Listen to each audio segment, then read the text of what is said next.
So while some people who mostly are drama YouTubers were focusing a lot of their efforts and all of their free time and maybe even family time on making a nuke about yours truly, because I leased a car, bought a house for myself and my family, and also am uncompromisingly pro-Palestine, which are all unacceptable.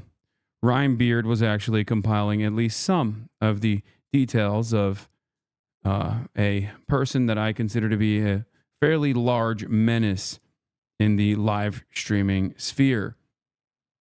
Okay? His name is Destiny, also known as Sex Pestiny, also known as Epstiny, the leader of the Diddy G clan. Let's take a look. I don't wish to bring anybody any more harassment than they've already received. I'm going to issue multiple trigger warnings for sexual abuse, harassment, and the like before we move into this. He's the one that's brainwashed my brother, not you, Lamau. Yeah. But you have to understand, I don't wish to bring anybody any more harassment than they've already received, but you have to understand that at this point, I'm kind of being pushed into playing my entire hand. There will be no vague allegations today. There will be no mentions of nukes, only mushroom clouds. I went with the title, Kethels, a case study on internet terrorism and mass media manipulation. This is going to be a cataloging the past year, demonstration of what happens when communities fail to hold their own members responsible, and what comes of the belief that there are no bad tactics, only bad targets. That's crazy.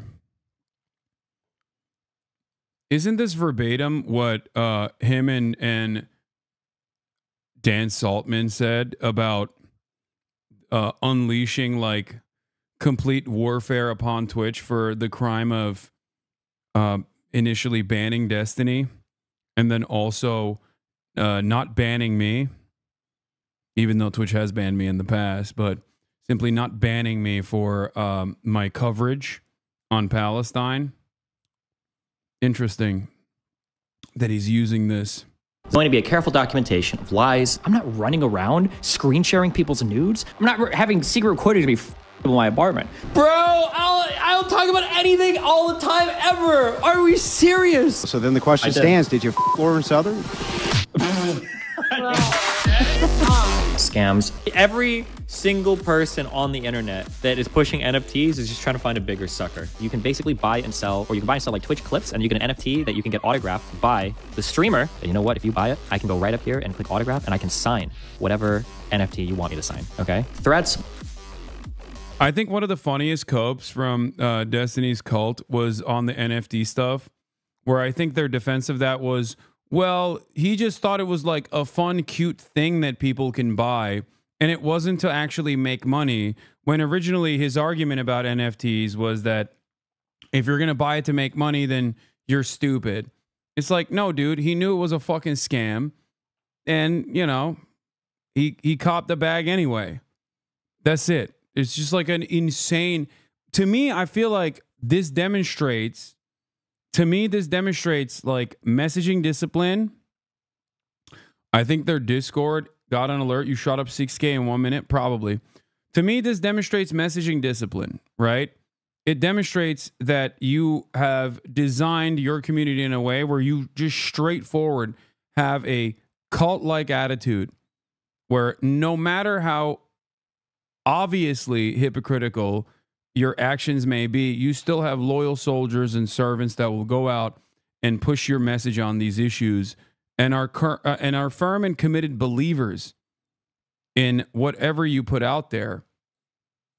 Like, they are more loyal to, I think, Destiny's ideology, whatever it is at any given moment, whatever he's presenting himself as a believer of, than he himself is, than Destiny himself is. Okay?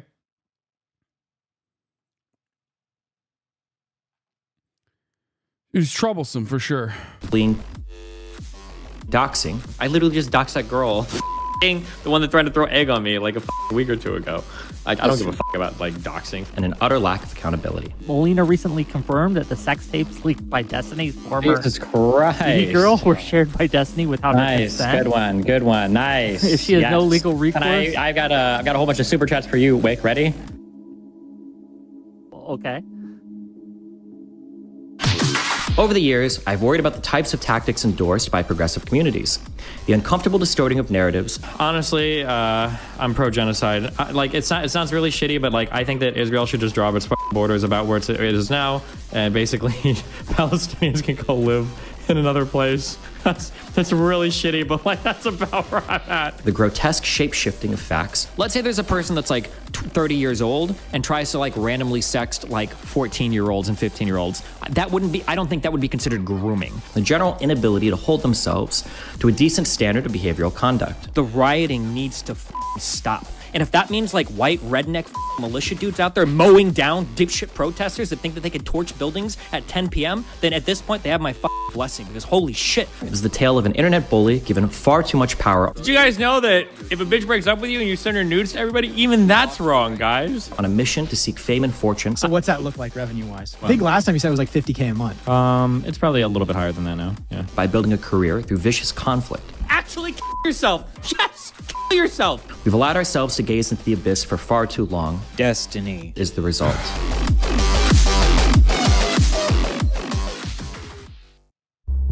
On January 8th, 2025, the streamer Destiny's ex-wife Melina accused him of sharing pornographic videos of her without her consent to a 19-year-old young woman over Discord. Something I can't, like, I'm not gonna go into detail of anything, but there's plenty of people that's wondering this, but I feel like this should be obvious. Nothing has happened with consent with anyone, not me and not anyone else. Like there's been no consent. On January 21st, 2025, one of Destiny's close friends named Pixie accused him of also sharing pornographic videos of her without her consent. Destiny later revealed that this 19-year-old he had sent these pornographic videos to had allegedly been hacked, leading to these videos being leaked on the internet. I think a friend of mine's account from that I talked to like 3 or 4 years ago ended up getting compromised, and you know, sometimes you just gotta roll with the memes. It is what it is. What do you want me to say? What do you want me to say? Okay. Later on that same day of January 21st, one of Destiny's previous close friends named Cherry not only accused Destiny of sharing a recording of them having sex without her consent, but also of recording her without her knowledge. Destiny has since admitted to sharing these sex tapes of Pixie and Melina without their consent. Cherry's allegation is still just an allegation, but she has recently filed a police report against Destiny. This is the story of Stephen Bennell II, a man given far too much power and the ways he has abused this power for his own personal gain. Hi, so this video has been a long... How is this community still existing in any form after this much? Because it's a community that thrives on conflict. You know?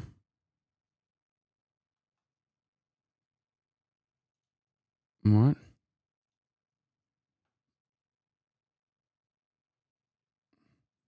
Wow, dude, sinking low here. Probably won't respond. This isn't worth stream time. Just send to the feds. Okay. Long time coming. I've been slowly... Anyway, there's a couple different reasons. There's a couple different reasons for why. One, there's not really coherent legislation on a lot of the things that happen online, whether it be cyberbullying, cyber stalking, or even sex crimes that happen online, right? It's legislation is just simply not caught up. Okay, there are that's one of the major reasons. Another is that if you're asking like why his community is not you know, falling apart over this, I think there are a lot of people who are understandably shaken from this, because it's not like every single person is like super invested in the cult, right? So for many of them, if they had just like encountered Destiny because they saw TikTok clips or something along those lines, they probably hear about this and they go, "Oh, what the fuck? I had no idea this dude was doing this weird shit," and they're out, right? There's other people who are like, oh, well, I was just barely scratching the surface of his commentary and I was actually a fan. But I realized that this is like, you know, horrific behavior. But there's still a very sizable chunk of people who just don't care. They're in it for the conflict in and of itself. And it's not necessarily about ideology, no matter how hard, his community presents him as a fantastic orator of liberal values, right?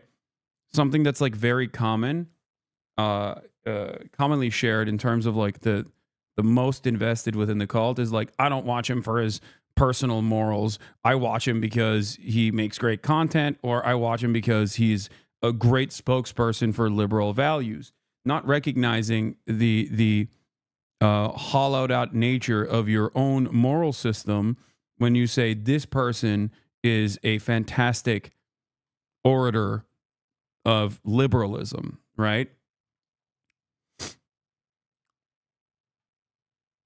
That's it. For many people, I think they just enjoy the blood sport of it, and they enjoy the community cyber stalking aspect of it. I think that's primarily the reason for why so many fans are like, no, I don't give a shit, and I like this, and let's see how he will get himself out of this bind. You know, that's usually the attitude that people have, I think.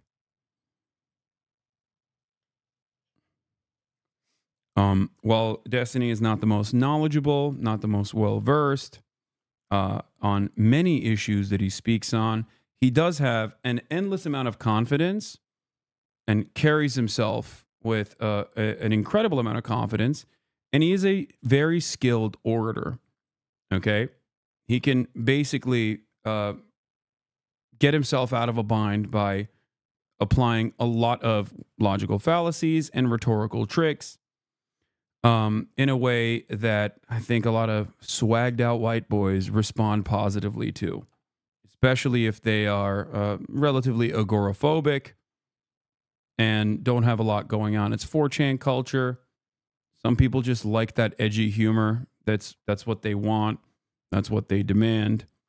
And that's what Destiny gives them. But for a lot of those people, they don't really give a shit if he's, you know, doing a lot of horrifying things in his personal life. Collecting evidence about this man Destiny here for about 3 years now, and I don't know about you, but I think it's finally time to take this motherfucker down. Destiny is widely hated by a variety of communities across the internet for a variety of reasons. But no matter how hated Destiny became, he always had a strong army of sycophants that would defend him no matter what he did. However, recently, almost all of his orbiters have abandoned him. Orbiters are what he calls his friends who stream with him. Basically, the implication is that Destiny is this massive planet, and all of his friends are these little planets that orbit around him. I think it's pretty crazy and obviously very narcissistic, but it's particularly crazy that the orbiters themselves also call themselves orbiters. I remember... What? Oh. That's what's so wild about it, where it's like the genuflection. Like you're stating that your position is lower than this person. I don't know. This has created an ecosystem where most of Destiny's friends rely on Destiny's success for fame and money. And because most of these people rely on Destiny for money, they've done a remarkably good job at sweeping allegations against Destiny under the rug. Central Committee, the Greeks had a term for people like D, a sophist. My favorite clip was a debate we had where he didn't know that rich people borrowed money against their stocks and assets. There's a TikTok of it, and it really exposed him for the dumbass he is. I agree. By the way, that is unironically one of the, I think, perfect demonstrations of Destiny being confidently wrong and still maintaining this same posture that he is like absolutely in the right, when in fact he is just completely wrong. And he's not only completely wrong, but he's being a fucking douchebag about it. And he's doing it in a way where, like, his audience obviously is unfamiliar with the subject matter, so they probably respond to Destiny's confidence. They respond positively to his confidence. There have been numerous instances where, you know, Destiny has actually gotten a ship pushed in by people who are more intelligent or at least more knowledgeable. And yet he's still, as long as he still maintains this veneer of authority, this veneer of confidence, then plenty of his core fan base still think he's brilliant.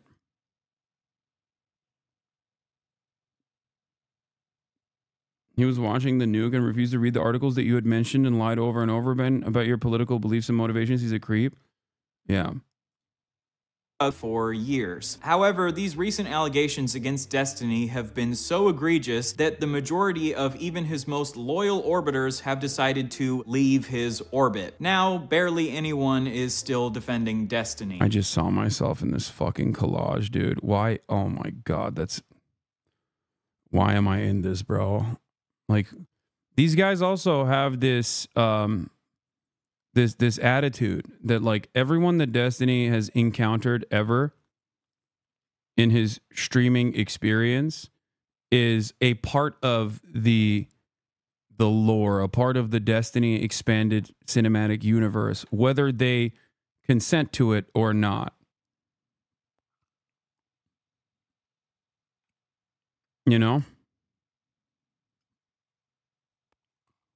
I mean, there's been a lot of people in and out of his life, lol. That's what I'm saying. But it's like wild to still act like these people are a part of the lore.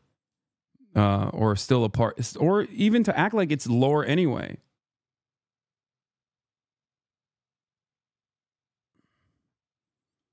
To leave his orbit. Now, barely anyone is still defending Destiny. One person who is still defending Destiny is Myron Gaines from Fresh and Fit, who recently decided to slut-shame Destiny's victims. Where I go, I feel extremely violated with how so many people saw me non-consensually in a vulnerable position. I feel like people are always going to use this as proof that I slept my way to whatever achievement I garner. I feel like it's evidence that everything would be better with me gone. Well, I hate to be the bearer of bad news, Prixie, but you did sleep your way to the top. You know, you gotta call a spade here. Even though Myron is an absolutely insane anti-Semitic woman hater who stands for everything that Destiny claims to be against, Destiny says that he has more respect for Myron than for anyone else on the internet. In all of my years, God, this feels so shitty. In all my years doing content, I have more respect for Myron than any other individual. Apparently, the amount of respect that Destiny has for you as a person is dependent on how willing you are to suck up to him. He is the only person that I have seen that will consistently go into areas where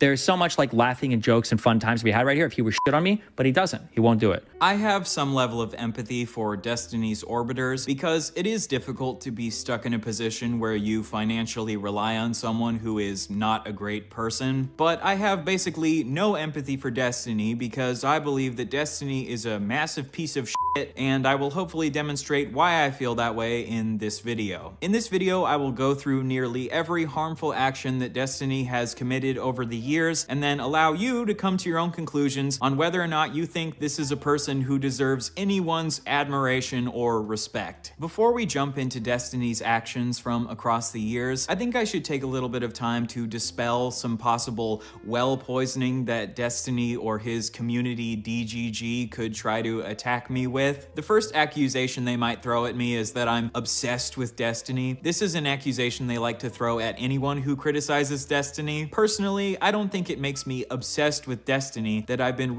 I think it's pretty funny to also claim obsession when they run an active cyber stalking operation on virtually every single person that, myself included, that Destiny has ever encountered and has felt wronged by.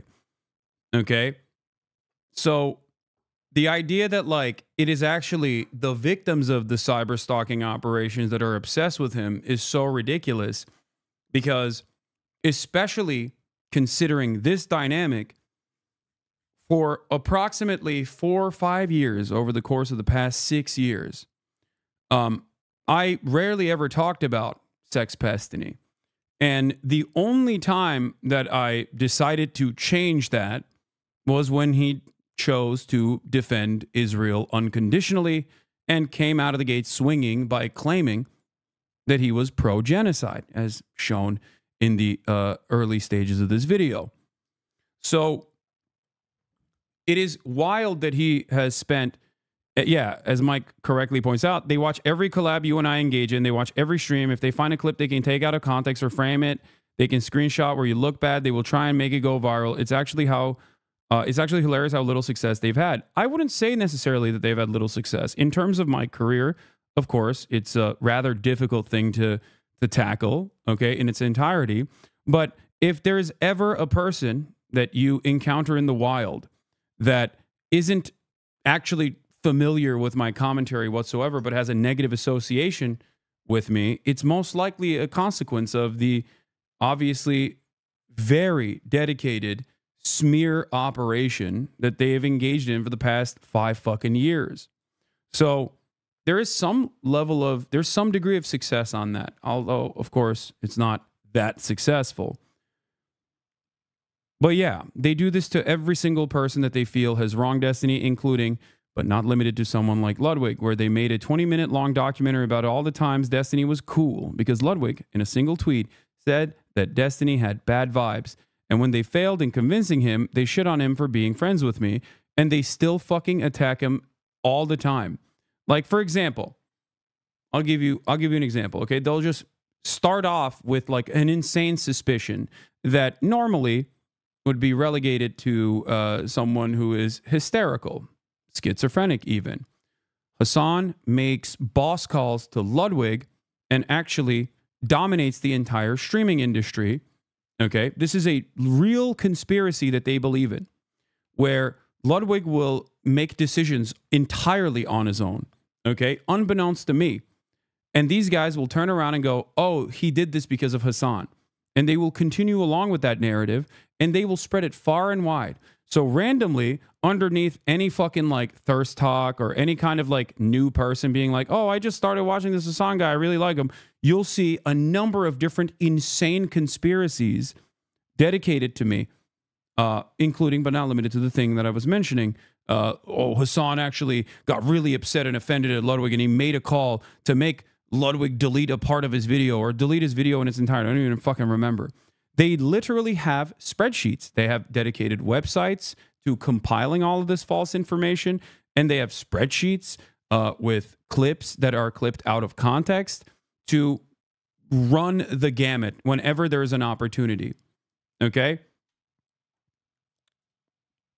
There was a period of time where if you wanted to gain any following as a policy streamer, you had to go on a weekly debate panel full of deorbiters. It was a space devoid of deodorant and God. Yeah, that sounds devastating. Yeah. Members of his community have also doctored images from this chat, created websites with doctored images from this chat. I mean, as recently as a month or so ago, his community literally compiled every single chat message in this, on every single chat message in this chat, and claimed that like the moderators were not doing a good job, and myself were not doing a good job banning people for anti-Semitism. And they thought that they could take it all the way up to Tom Cotton to the Senate to do a congressional hearing on a public Twitch stream, okay? A public Twitch stream and its moderation practices. Like how unimaginably invested are you in Twitch streaming that you think normal politicians are going to fucking get around? Like they're going to talk about like the moderation of one particular community where anyone can talk at any given moment, and there's 30,000 different voices that are chiming in here from all different backgrounds. Not every single person is a fan of mine, for example. Like that is delusion, pure and utter delusion. In the grand scheme of things, I am a nobody, okay? I'm nothing. The idea that I have this awesome amount of power is something that a lot of these people have inflated in their own heads. This is their own personal estimation, and I think they're wrong.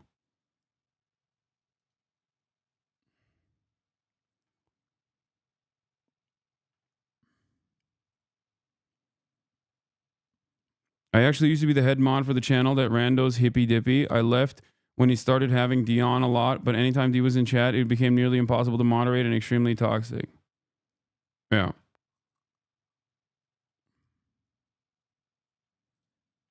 him for the purpose of criticizing him. None of Destiny's fans accused me of being obsessed with Sneeko when I did a deep dive into Sneeko's harmful actions because they don't like Sneeko. But they probably will accuse me of being obsessed with Destiny because Destiny is their daddy. This is the first video I've ever made about Destiny, and it'll probably be about an hour and a half long. Compare that to the probably hundreds of hours that Destiny has spent on his stream criticizing Hasan. And I have nothing against Destiny criticizing Hasan. It would just be pretty hypocritical to accuse me of being obsessed with Destiny for making 1 hour and a half long video about him, while Destiny has talked about Hasan for hundreds of hours. Destiny has written multiple incredibly long manifestos.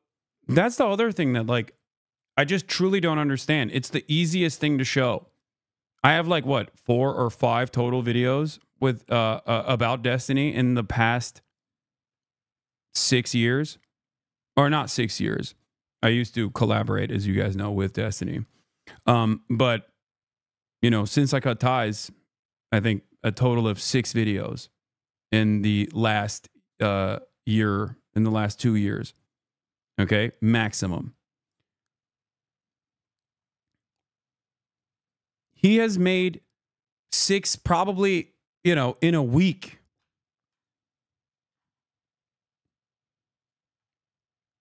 I don't understand how this is in any way, shape, or form not an, you know, it's not ringing any alarm bells for all these people that are in this cult. But yeah, as someone that I read the comments from that was like a former Destiny community member, he has so thoroughly poisoned the well for someone like myself that there is no world in which his community, even if they hate him now, will ever turn around and go, maybe I was a little deluded about the way I feel about this random fucking dude.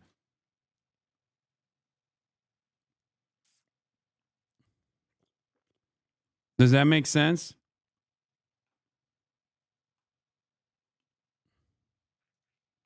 Criticizing creators like Vosh, Keffels, and Bob7, who Destiny believes have wronged him over the years. Although I find the label of manifesto a bit cringe, I see nothing inherently wrong with Destiny writing manifestos to chronicle the bad behaviors of these creators. So, in the same way, I guess this will be my manifesto against Destiny. And if you have an issue with me making this manifesto, I hope you will stay logically consistent and also criticize Destiny for making manifestos about Vosh, Keffels, and Bob7. If I had to predict how Destiny himself would respond to this video, he would probably respond with something similar to this tweet that he tweeted at me a couple years ago. You're hopping into a bandwagon of people accusing me of being a rape apologist because you're still upset that I bullied you off the internet a year ago. Don't play stupid. You know exactly what you're doing. To be honest, Destiny isn't 100% wrong here. I am jumping onto a bandwagon of people criticizing him, but I don't think that's an inherently bad thing to do.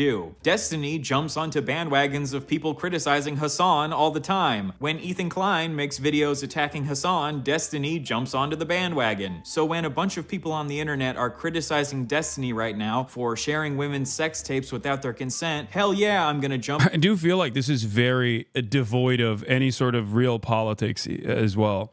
Like Ethan criticizing Hasan and Destiny jumping on the bandwagon is kind of wild because, you know, what was Ethan criticizing me over? It's wild. He's doing it right now? What do you mean? Jump onto the bandwagon and roast the shit out of him. With the way the internet works, criticisms against someone are more likely to stick when that person is actively engaged in a controversy. This is just how the internet is. So yes, I waited to make this video until you were in a possibly career-ending controversy because I knew that this would make more people listen to my criticism against you. Do you have a problem with that? You know how the internet works, Destiny. Anybody who hates you, even if he doesn't like them, he will ride off into the he will ride them into the sunset. I mean, yeah. Yeah, no, I mean, he literally did that with Sam Hyde, Nick Fuentes, numerous far-right figures. It's not like a secret. He then also lied actively about not knowing that Sam Hyde was a neo-Nazi. And then we found out that he had actually a couple months prior talked about how you know, Sam Hyde definitely was a neo-Nazi, including the reasons as to why he thought he was a neo-Nazi. But of course, when the opportunity presented itself for him to, you know, collaborate with Sam Hyde, platform him, elevate him, and talk about how funny he is as a comedian or whatever, you know, he forgot, I guess.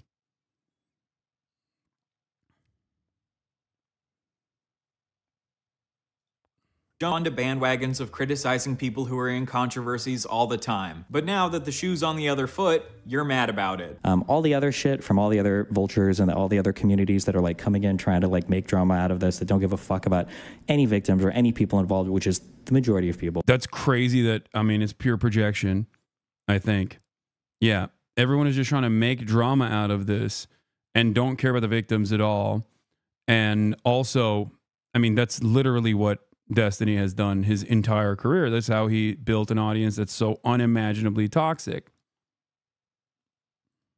Don't give a fuck about any of that. I don't care about that. Another accusation that Destiny's fans like to throw at people who criticize him is that they're just doing it for money. Oh, you mean like how Destiny has made money from covering other people's controversies for years? What a dog shit argument. Yes, I'm gonna make money from this video because this is my job, just like Destiny makes money from criticizing other people because that's his job. But this video isn't just about making money for me. I genuinely care about raising awareness for the shitty stuff that Destiny has done. If you're gonna write a manifesto about Keffals and say that she needs to be held responsible for her actions, Demonstration of what happens when communities fail to hold their own members responsible. I'm gonna do the same thing to you, motherfucker. Now let's focus in on this part of the tweet. You're still upset that I bullied you off the internet a year ago. You know what, Destiny? You are not totally wrong. Being bullied off the internet didn't feel particularly good because people don't tend to enjoy being bullied. Destiny and his community definitely have bullied me over the years, but I don't really care to relitigate my personal beef with Destiny. Destiny and his community weren't very nice to the suit-wearing fatty. Who gives a fuck? But Destiny, you don't get to criticize Keffals for being a bully, Internet bullying, and then turn around and take pride in the fact that you're a bully. That is called hypocrisy. The fact that Destiny and his community have bullied me in the past probably is a factor in why I chose to make this video. And I would argue that the treatment that Destiny received from creators like Vosh and Keffals is one of the reasons he made manifestos against them. As much as I might want to,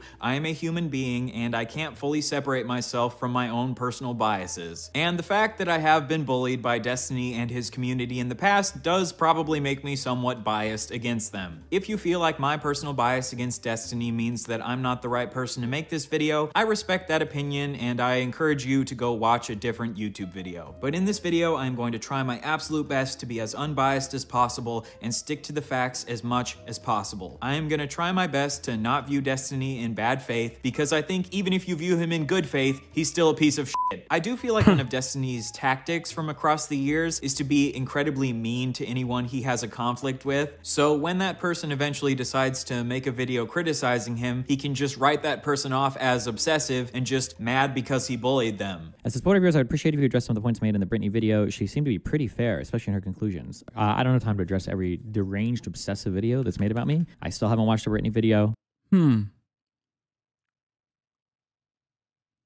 Yeah. It's weird because he's done like 1,000 of these about me. And back in the day, every single time a new one would come out, his community would storm mine to just be like, dude, why are you avoiding these like obvious criticisms that you must address immediately? You know? I don't really understand it. Especially when this person was directly involved with Sex Pastini. Like directly, they were friends. And he was directly wronged, as far as I understand. In terms of Ethan, because you can make a similar argument on that front. I have already addressed every single criticism that has been launched in my direction, both from Ethan, who basically rehashed all of his manic moments from the past 6 or 7 months. But not only that, but I had already addressed them 1,000,000 times over prior, because these are not unique or original claims. They were directly plagiarized from the Sex Pastini community.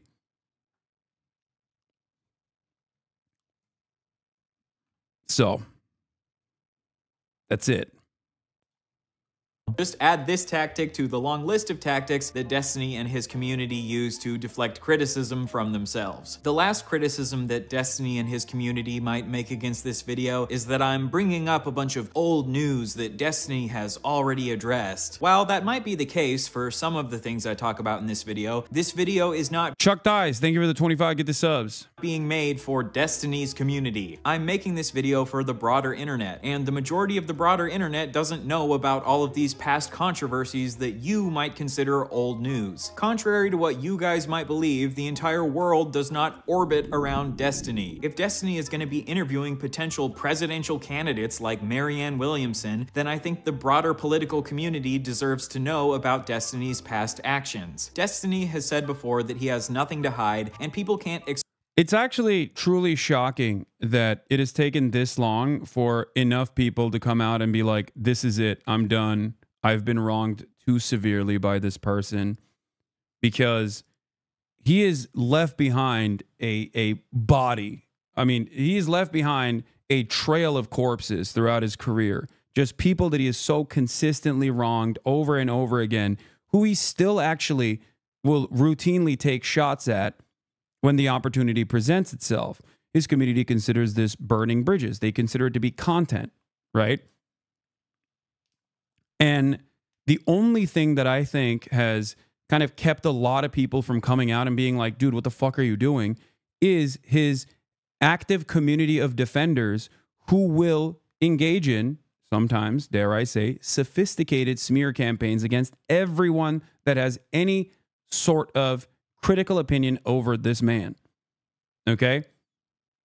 Like an unlimited amount of harassment, DDoSing if the opportunity presents itself, mass brigading, following you everywhere you go online, making it so that you are seen as like a toxic individual, trying to separate you from your real life friends by consistently smearing people that you collaborate with.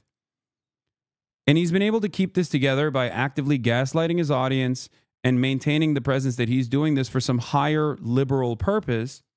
And some people, I think, believe it. Some people, I think, recognize that as a true thing.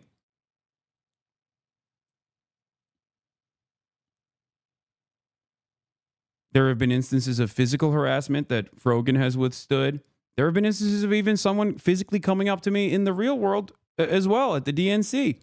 If you recall, the I'm shaking moment from the dude who was in the Destiny Discord, the Diddy G person that we found out was quite racist, as a matter of fact. He came up to me while I was live streaming at the DNC and said, Destiny made you, and then ran away instantly before I could even comprehend what was going on.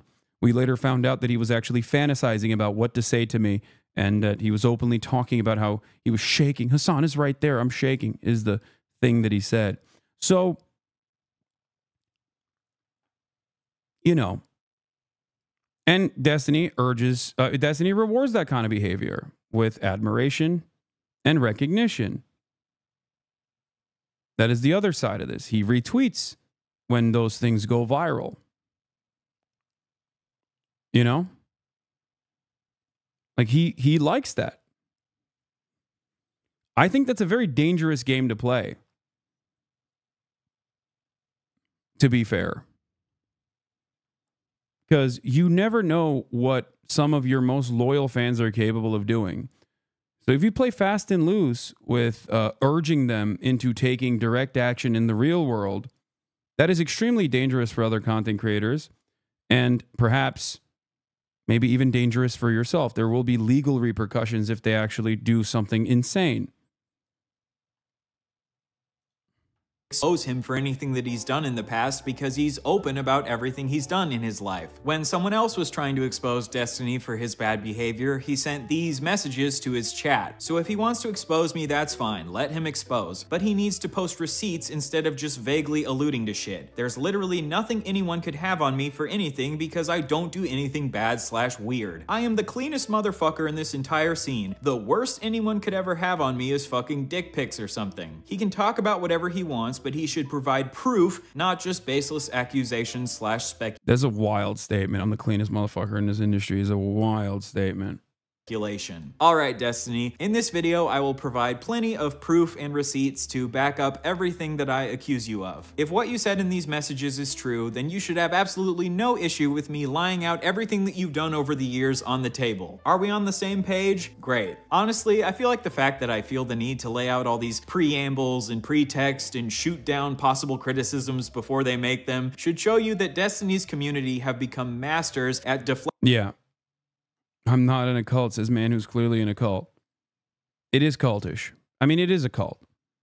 I mean, down to the sex crimes. You can't have a cult without having at least some semblance of sex crimes. And now that we know, then there are receipts for that as well. It seemingly is the full thing. Deflecting criticism against them. You can call these motherfuckers Bert from Mary Poppins in the way that they're masters at sweeping. The joke here is that Bert from Mary Poppins is a chimney sweep. It's a funny joke, okay? Fuck off. My goal in this video is not to push some sort of political agenda against Destiny. I actually think he is a very smart dude who's one of the best debaters on the internet and one of the best people at using logic to defend liberal values. I debated Destiny a couple times a few years ago and he definitely wiped the floor with me, especially in our second debate. I have no shame in admitting that. Destiny is definitely he's the best at defending liberal values. I guess if you see it as a pejorative, that's a like what liberal values, like what, defending Israel's genocide? Like what are we talking about? Liberal values such as defending Kyle Rittenhouse, liberal values such as you know, the video, the things that you showed in the beginning of the video, which are what, like defending CP, defending sexual assault, victim blaming. None of these are liberal values. Okay? The reality of the matter is Destiny is a debate mercenary. He has no values. Okay? He oftentimes will say he's sociopathic. He'll say he's an egoist. He'll use anything and everything he can to make it seem as though he has, you know, convictions that can change when he encounters new information, but in many instances, he's just in it for the spirit of debate. A pure sophist. Your Central Committee is correct. Definitely a better debater than I am. Even if I disagree with a lot of his opinions because I'm a leftist, I can still recognize that he's done a great job dunking on a bunch of dumbass conservatives. But okay, that part okay, never mind. I don't disagree with that.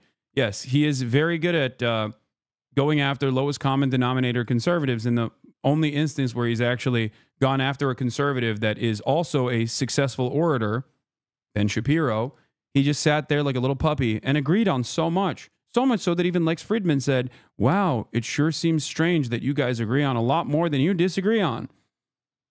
So yeah, going on Sigma Grindset podcast and like shitting on dudes who think that women should be in the kitchen is, you know, yeah, it's basically one step elevated from what Steven Crowder does. But whenever Destiny actually encounters someone who is more knowledgeable on a particular matter than he is, like an academic, for example, he will have to resort to as many rhetorical tools as possible in an effort to destabilize the conversation, keep his interlocutor on the back foot, and keep him consistently defending ridiculous positions to the best of his ability by claiming that he is simply testing their moral boundaries. Okay? He famously said that he has not real positions because that means he has to actually defend it. He likes to be on offense and assume the positions of Socratic questioner and try to find a gap in a person's knowledge so he can appear to be right. But if you examine his work, he doesn't actually have a consistent set of values. Yeah, he does not. That's why there's accounts like you know, Destiny versus Destiny, where you can find older clips of Destiny defending a position and then immediately dunking on said position a couple of years later. It's not that he actually got new information and did his research, even though he claims that that is the case.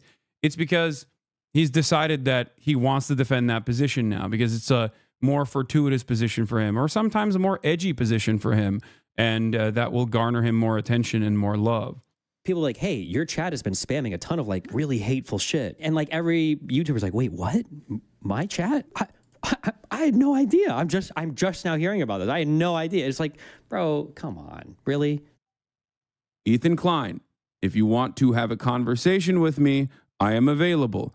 I can talk to you about any number of different political disagreements that we have, except this time, I'm not going to be fucking nice to you, okay? I'm not going to treat you with kitty gloves. They're saying they were hate watching. Yeah, that's the other thing. They currently are probably doing this right now as well. Destiny's website literally has a dedicated hate watching corner for every moment that he's not live. They'll just have my stream up or any number of different consistent rotating villains in his community. People that want nothing to do with him or his fans. Okay? They just sit there and hope that I kill myself, which is hilarious because, you know, I think I'm doing pretty good. I'm not going to talk to you like you're a special boy who deserves my special attention and that you're so funny and so special. I'm going to talk to you in the same exact way that I would to an actual political content creator. If there is a absolute subhuman savage fuck commentator out there who was expressing your viewpoint about Israel, I'm going to talk to you in the same exact way that I would. Please, God, I'm begging you, kill Hasan. Please, please, please. Like, this level of vitriol I don't have for anyone, including Destiny, okay? And that motherfucker has done so much over the course of the past 5 years, okay? And I still don't want this. I want him to get better as well. I want him to just fucking leave me alone, really. I want him to leave other people that are in my vicinity alone as well. It's kind of crazy that these guys who have never met me ever in their entire lives have this strong of an opinion, okay, on someone who they claim to align with politically as well. That's the other side of the story, because these guys also personally consider themselves to be, you know, they personally consider themselves to be progressives. They consider themselves to be liberals. Your chat was shitting on Ethan live yesterday. Come on, man. Yeah. This guy has been following me since 2018. This is a loyal soldier. Okay. This is a loyal Diddy Jeer. Probably came in here because, you know, Destiny and I were friendly with one another and collaborating with one another. Okay. Left after we parted ways, only to come back sporadically every now and then to just come in and say, you suck. Probably currently hate watching. But the point is this. You don't know me. I don't know you. You shouldn't have these feelings for anyone. Okay? Or if you have this level of this level of strong feelings for someone, they probably shouldn't be aligned, at least ideologically, with you in meaningful ways. You must ask yourself why you've gotten this angry over a dude you've never met that you've only seen online. Okay?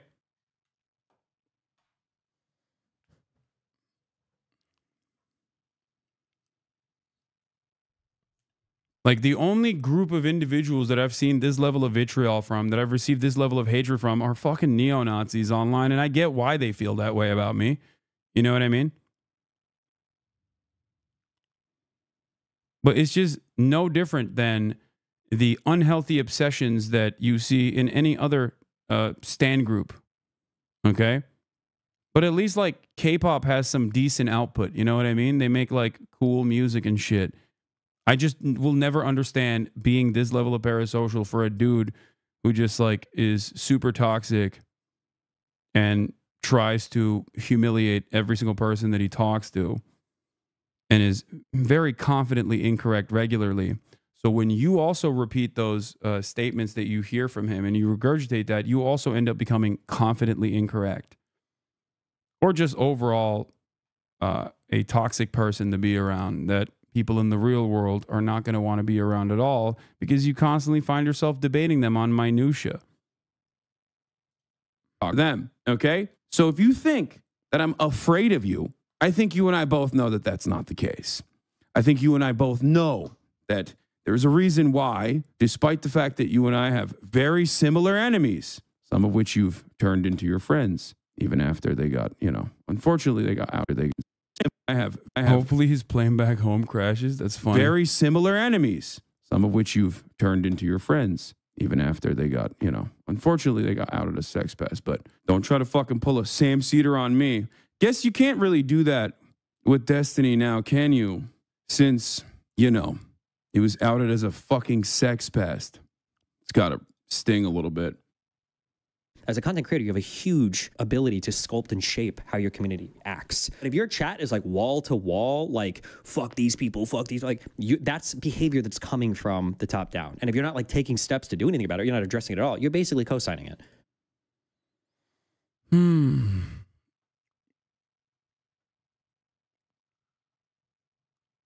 I remember in Caroline's third ever stream, there was a person that came into her chat basically saying, hey, I see you've been streaming for only a couple days and you focus on politics. You should watch out for this psycho called Hasan Piker. I recommend you stream with a guy called Destiny. He's very smart and welcoming. They're also insanely insidious, prowling for brand new streamers to flip. Yeah. No, it's a cult. They're looking for new victims. That's it. They're looking for new victims so they can bring them into the cult and turn them into Destiny, as Destiny likes to call them, and as they also self-brand, orbiters.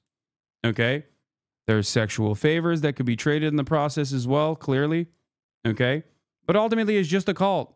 And everyone serves one purpose, which is to undermine Destiny's enemies and advocate for his cause. But it's not a liberal cause in particular. It's a Destiny cause.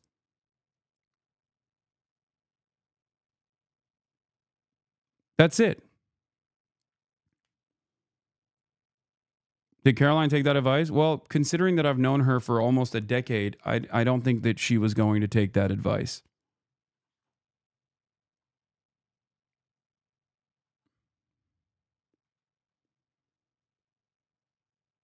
But I mean, this is loyalty. This person was banned in 11/10/2023, and that person is still watching, hate watching, and demanding I kill myself.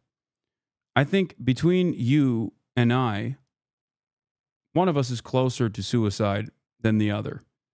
And I don't think it's me.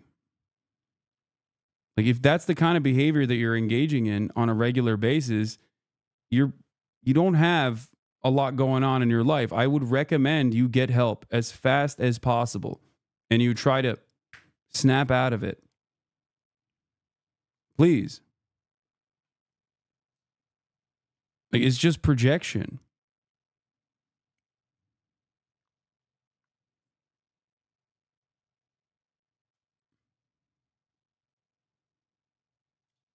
Like Destiny said in his manifesto against Keffals, I don't think we should be afraid to hold members of our own community accountable. Demonstration of what happens when communities fail to hold their own members responsible. And Destiny has done a lot of fucked up shit that I think he needs to be held accountable for. Just because he's a good debater who's really good at defending the liberal ideology, I don't think that means that we should sweep his bad behavior under the rug. And I don't understand how Steven can really say that he wants to be a serious political advocate if he doesn't want to manage his personal life in any way that's serious.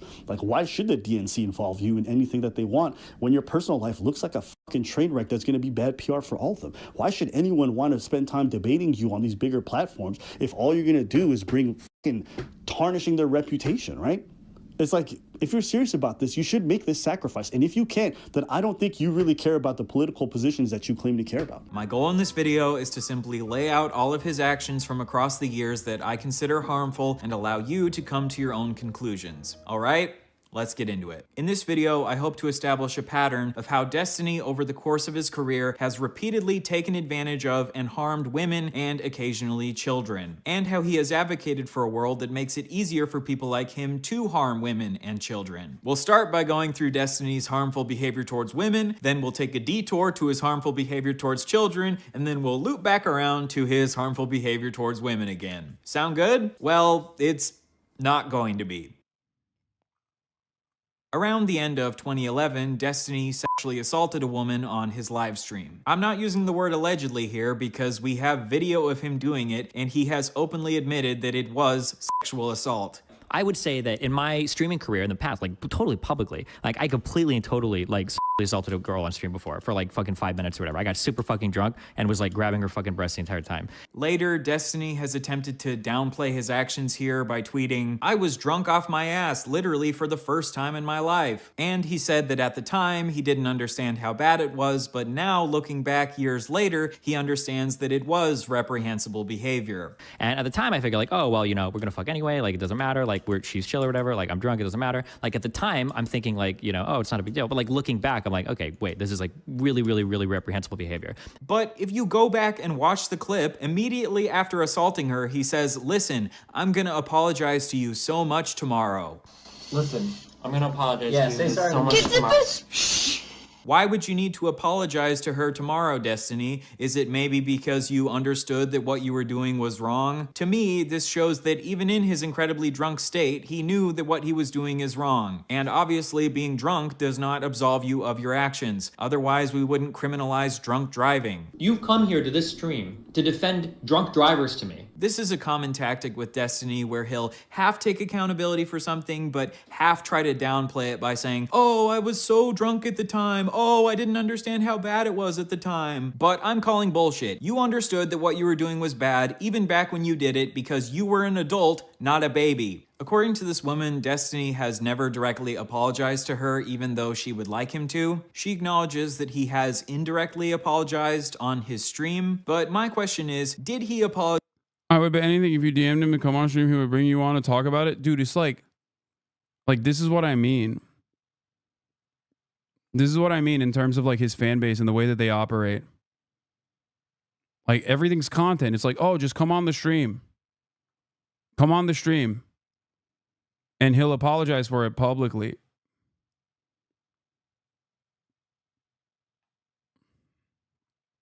Would love an apology. I don't think he ever will, but everyone that is there, hell, even the stream viewers could see we didn't make him drink. We were all drinking, and it wasn't a pass to grab anyone on live stream. The whole trip was odd. He has apologized on streams and such indirectly. It's fine. I know he regrets it. It's just crazy. It's like, hey, come here. Debate him about whether or not your sexual assault was that bad. You know? It's ridiculous. Weren't you just saying that about talking with Ethan? My friend, one, I have privately reached out to him. Okay? That's number one. Number two, Ethan has spent the past 6 months basically turning what I suspect are political disagreements into an entirely different campaign of trying to fucking get me deplatformed. I didn't sexually harass him. How are these two things remotely in the same territory? What the fuck?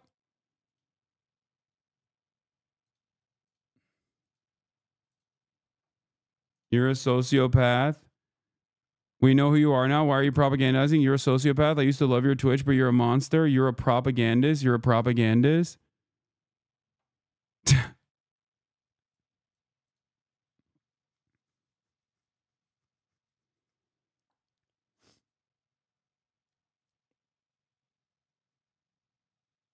It sucks that there are so many NPCs out there, like straight up. No, I'm gonna unban that person. They can continue being insane in the chat if they choose to do so. Okay, respond to the allegations. This has got to be. This is not a DGG. This is a foot soldier. Sad state of affairs to see people that otherwise used to be in a very, very progressive community basically mold and redefine their worldview in real time over a long and convoluted crash out in the background of an ethnic cleansing campaign that the political disagreements started over.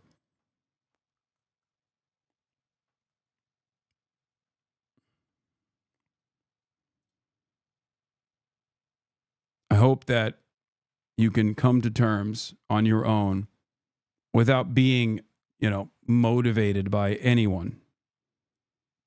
Talk about the allegations is an H3 meme. Exactly.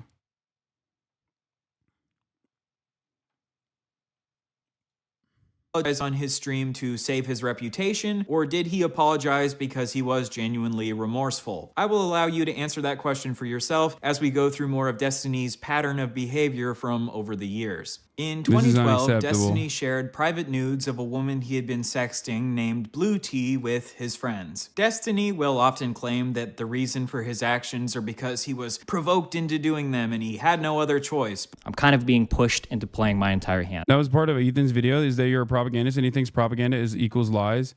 Yes, propaganda didn't used to be a negative term, okay?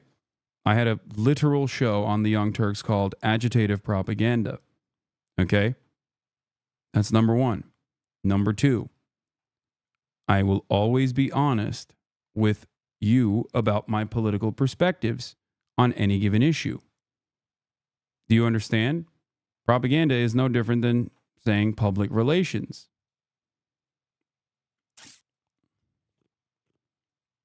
I saw someone say that comparing you to Osama bin Laden on Twitch versus terrorists should actually be a compliment because we love Osama bin Laden so much. Oh, that's nice.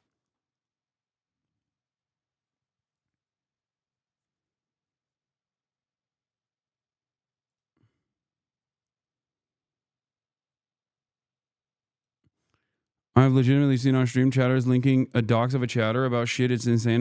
I haven't been duped. Y'all are in the same echo chamber as those in Destiny's. Wait, what? So you're an anti-Destiny, anti-me guy? I don't understand. Your chat isn't exactly like his, clueless. Yes, no one does anything. What?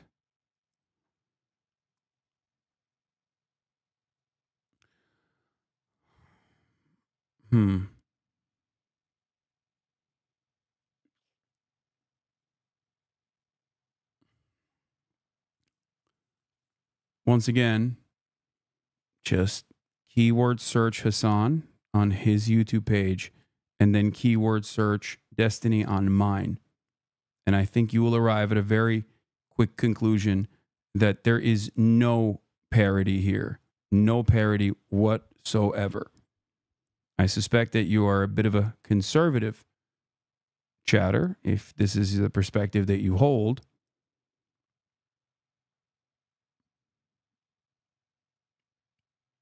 But that is ridiculous. But here, there was no provocation. He just thought it would be funny to share this woman's private nudes with his friends and joke about how fucking hideous her face is compared to her beautiful body. And he also insulted her because he thought she looked like Shrek. So he shared a woman's private nudes without consent for the purpose of degrading her. In response, Blue Tea hacked Destiny's Twitter and tweeted out pictures of his dick. Obviously, I condemn this woman's actions. She posted revenge porn of Destiny, which is never justified. But don't forget that the situation that provoked this was Destiny maliciously sharing her nudes without her consent. On Reddit, Destiny replied to her by saying, "Oh my God, you're doing it again. You use genocide when challenged so the other person can't press you."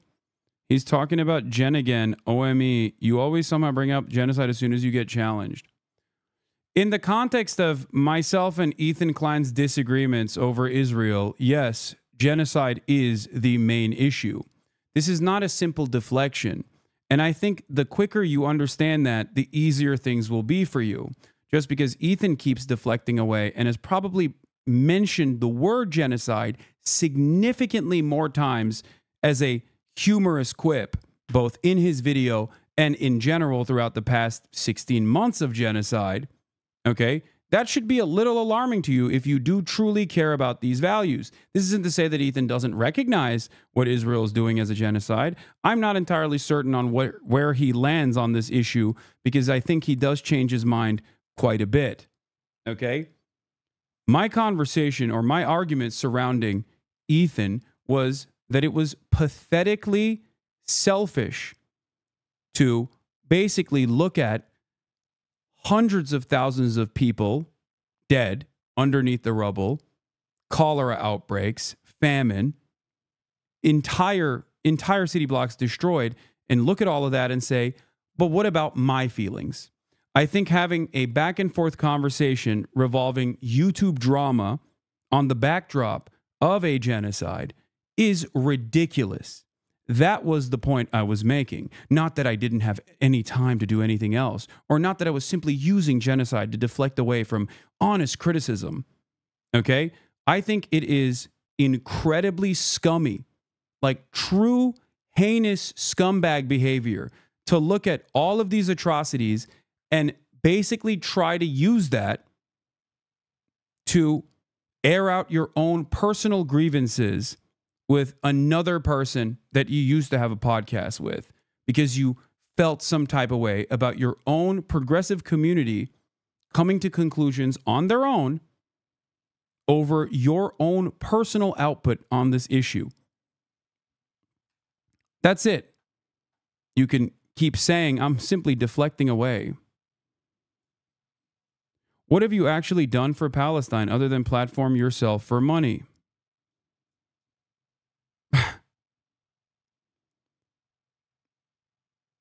True. I guess you got me there, chatter.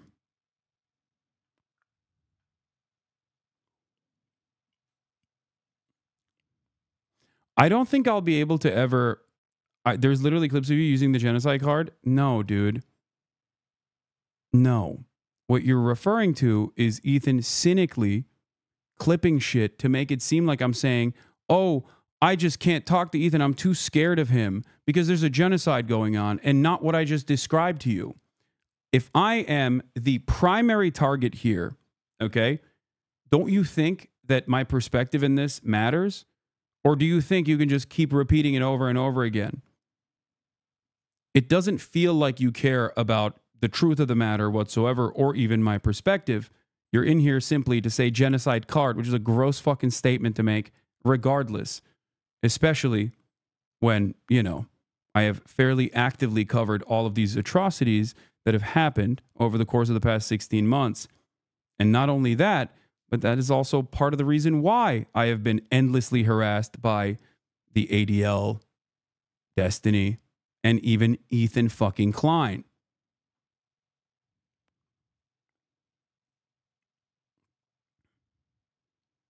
It's not simply a card to be utilized in a fucking content nuke.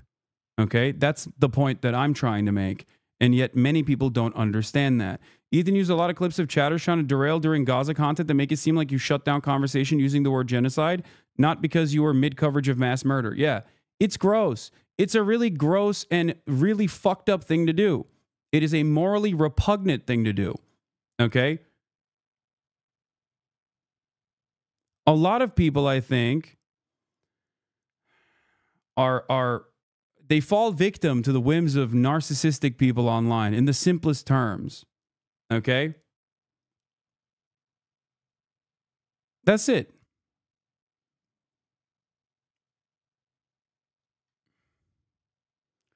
Are you 100% convinced he's taking advantage of things and being disingenuous instead of just genuinely believing these weird views? Like, are you sure he's lying for attention rather than being delusional? No, I mean, I think there's a it's a little column A, little column B for sure. Didn't you raise over $1 million for Palestinian aid within a week after 10/7? Yes, and then everyone said I was funding everyone said I was funding Hamas.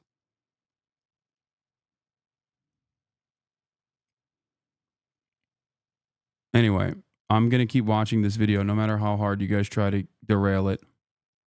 I can't imagine how you can think that people will never, ever, ever talk about anything personal or private amongst their friends. Maybe I'm just stupid, but I can't see myself caring at all if you shared pictures between your close friends, especially given the fact that I'd never see any of them in real life. So, in this comment, Destiny is admitting that he did send the nudes without consent, and he's attempting to downplay his actions. A couple years later, when one of Destiny's friends named Bob7 allegedly shared a woman's nudes without her consent, Destiny said that this should be life-destroying. Bob7 shared nude photographs of multiple women after pressuring one to post one without their consent, but I do believe that these are relatively life-destroying revelations. But when Destiny does it, he justifies it by saying that he wouldn't care if someone did it to him. One of those comments was literally someone at DNC telling you to blow your nose when talking about Gaza. Apparently you telling that chatter to focus on the subject in hand is pulling the genocide card. These people really don't have any morals at all. Incredible stuff. I said this earlier today. Was it a Palestinian? I thank you for everything you do. It matters a lot. I try my best. This is known as the personal preference fallacy, arguing that something isn't wrong simply because you wouldn't. Why are you not watching the video? Will you watch with him? Are you going to delete people questioning you? Considering that I literally unbanned you in spite of your hysterics, I think you should be a little bit more charitable. That's number one. Number two, I already said it. If Ethan Klein has any sort of issues with me, he can take it up with me directly. Okay? I thought that, you know, now that he got it out of his system, after 6 fucking months of constantly chirping, lying, desperately looking at his producers to be like, hey, do you guys agree with me? And have them sit there awkwardly in the fucking backdrop being like, I don't want to give a comment here because you're kind of fucking insane. Okay? As I've said, we can have that conversation face to face if he chooses to do so. But it doesn't seem like he wants to do that. It seems like he desperately wants me to watch his YouTube video. He's so proud of it. Okay? I'm down. I think there is something above simply watching a YouTube video of things that I have addressed a million times over. Okay?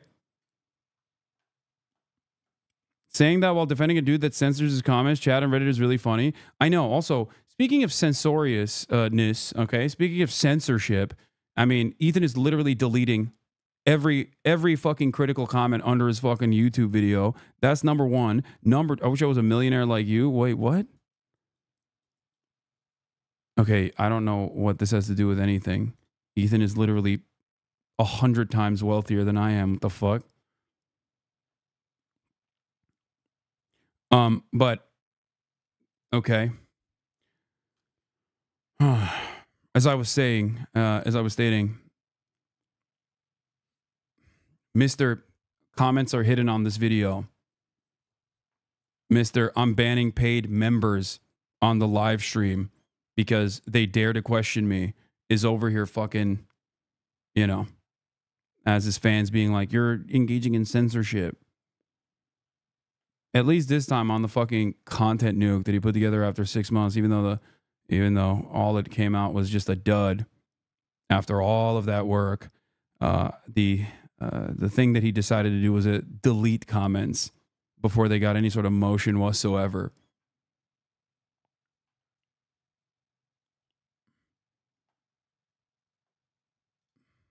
Care if it was personally done to you. Even if Destiny wouldn't care if someone shared his nudes, which I doubt, that doesn't make it okay for him to do it to someone else. And a couple years later, Destiny demonstrates that he knows that sharing nudes is wrong by laughing at this clip of someone explaining how it's wrong. The guy sent the nudes to like his buddy, and the buddy sent it to the other buddy, and it just like the whole school had her nudes. Wow, right? That's cray. That in of itself is another example of like violating consent. That even though, you know, for so long we were trained to be like, oh, consent has to do with like, you know, like sex. Stuff like that, but, like, Did you guys know that if a bitch breaks up with you and you send her nudes to everybody, even that's wrong, guys? Him laughing like this is him sarcastically showing that he obviously understands it's wrong. So I think even back when Destiny did this, he understood that it was wrong. He's just pretending like he didn't understand that it was wrong to avoid taking accountability for his actions. Destiny has a long history of really not liking when women post about their negative sexual experiences online. Real talk, opening up about quote-unquote your rape and shit on Twitter is incredibly fucking weird and should never have been normalized. I have no idea why the fuck people encourage others to trauma dump on social media. It's insanely unhealthy. This was in response to a woman sharing an allegation about how she was stealthed. She was allegedly having sex with a man. She had established the boundary beforehand that he needed to wear a condom during sex, but in the middle of sex, he removed the condom, which is a form of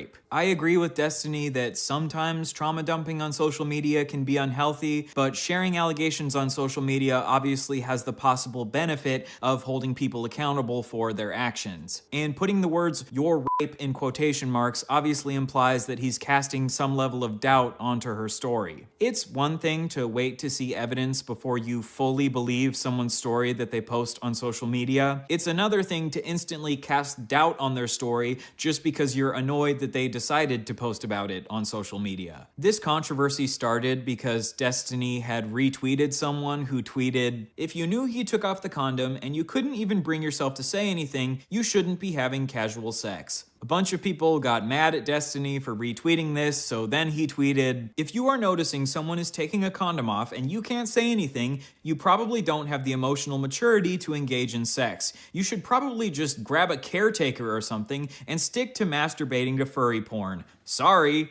People got even more mad at this tweet, so then he tweeted, "Sorry, I want to apologize for my last tweet. You should treat every single woman you come across like a retarded child who's incapable of voicing an opinion about literally anything. Ideally, you would bring her dad along to every fuck so he can guide her through the process." First of all, she did clearly assert her boundaries before sex. She just struggled to reassert her boundaries when this man started raping her because this made her so uncomfortable. I agree that if you struggle to reassert your boundaries during sex, this could make it more likely that you would end up being harmed during sex. And we should obviously encourage people to assert their boundaries during sex as much as they possibly can. But rather than show empathy for women who struggle to tell men to stop because they're so terrified while they're being raped, Destiny decides to insult these women's emotional maturity and call them retarded children. According to a neuroscience article in the journal Nature Human Behavior, victims frequently report immobility during rape and sexual assault, often using the term freezing. Neuroscientific evidence suggests fear and threat can block cortical neural circuits for action control, leading to involuntary immobility. And this sort of immobility can manifest as physical immobility or verbal immobility. A 2017 Scandinavian study reported that 70% of the 298 women who had visited an emergency clinic within a month of experiencing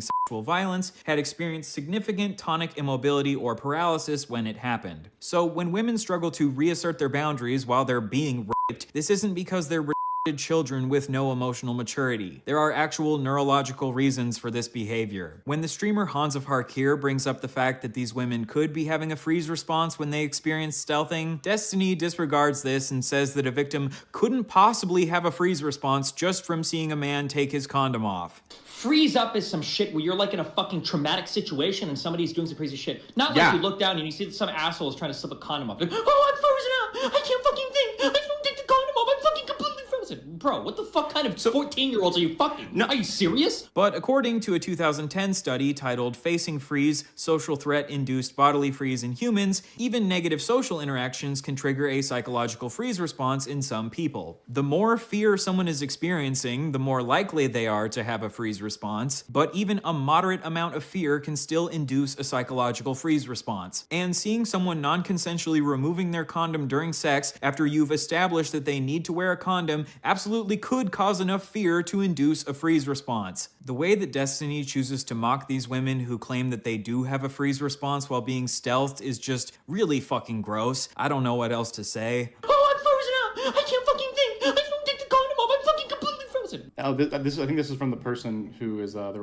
retarded child. They said, I've actually been raped, and saying no just made him rape me harder. I noticed what happened after he pulled out. This is not incomprehensible that I would just walk away from that situation.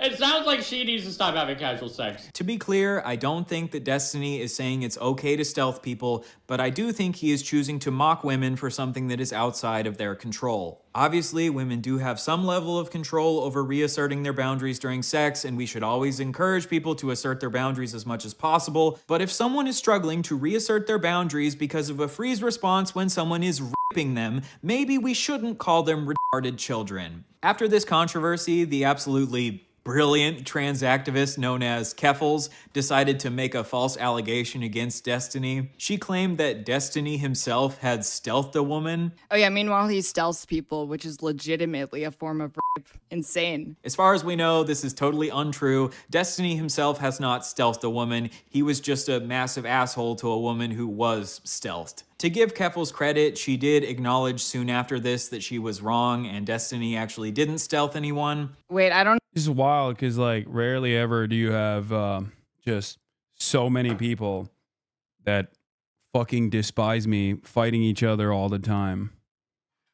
And I want nothing to do with any individual involved. I don't know if he did it. Wait, Backing up, I don't actually know if he did it. But Keffels, maybe consider trying to be really sure before you make these types of allegations against people. Destiny is correct that spreading false allegations like this absolutely does undermine the cause of the left. Making this false allegation against Destiny allowed him to shift his focus onto your false allegation instead of focusing on the fact that he was a massive asshole to this woman who was stealthed. Unfortunately, many of the people who have tried to take down Destiny over the years haven't been the sharpest tools in the shed. Speaking of tools in the shed, let's talk about the time that Destiny tweeted that he hopes a woman is raped to death with a shovel. In 2015, the porn star Stoya tweeted allegations that the male porn star James Dean had raped her. This tweet really upset Destiny because, as we've established, he really does not like it when women talk about their negative sexual experiences online. Jesus, why not file a fucking police report instead of tweeting this? You're fucking disgusting. What a fucking idiot at Stoya. Stephen Bennell, why don't you write us a long list of everything you feel a survivor of rape should do? Then I'll use it to wipe my ass. Survivor of rape. It's rape, not murder, not beheading, not a fatal car crash. Everyone survives rape. Get over it. What's really interesting about this also is that this community has routinely relied on radfems to fucking haunt my ass, basically, by bringing up and falsely claiming that I went to a brothel that was charged with like sex trafficking. They'll just like regularly lie about insane shit. They'll say that they'll always use that clip where I'm talking about the anti-woke pro-rape college that Republicans send their daughters and sons to, saying that if these guys want to voluntarily go to the rape school, it's better to just keep them contained at the pro-rape school rather than have them run rampant on every college campus, claiming that that is me saying Hasan wants rich women to be victims of rape.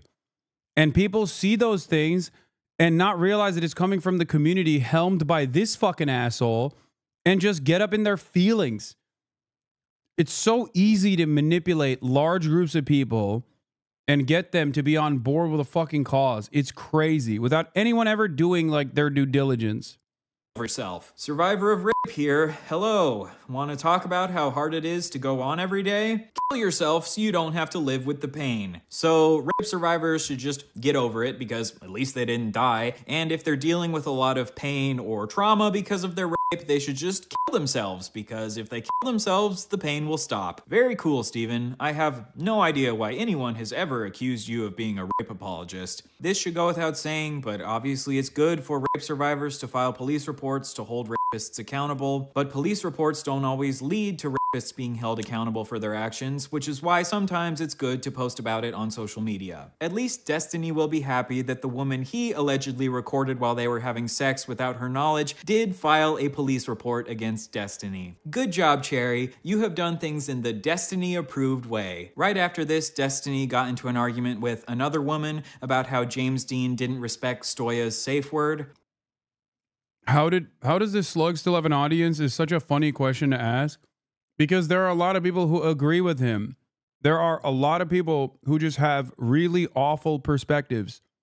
That's it. I don't know how else to describe this process. Okay? Hasan frogs are so out of touch with reality, it's concerning, to be honest. We're watching a dude literally tweet at victims of rape and victim blaming, and you think this community is out of touch for being against that sort of behavior?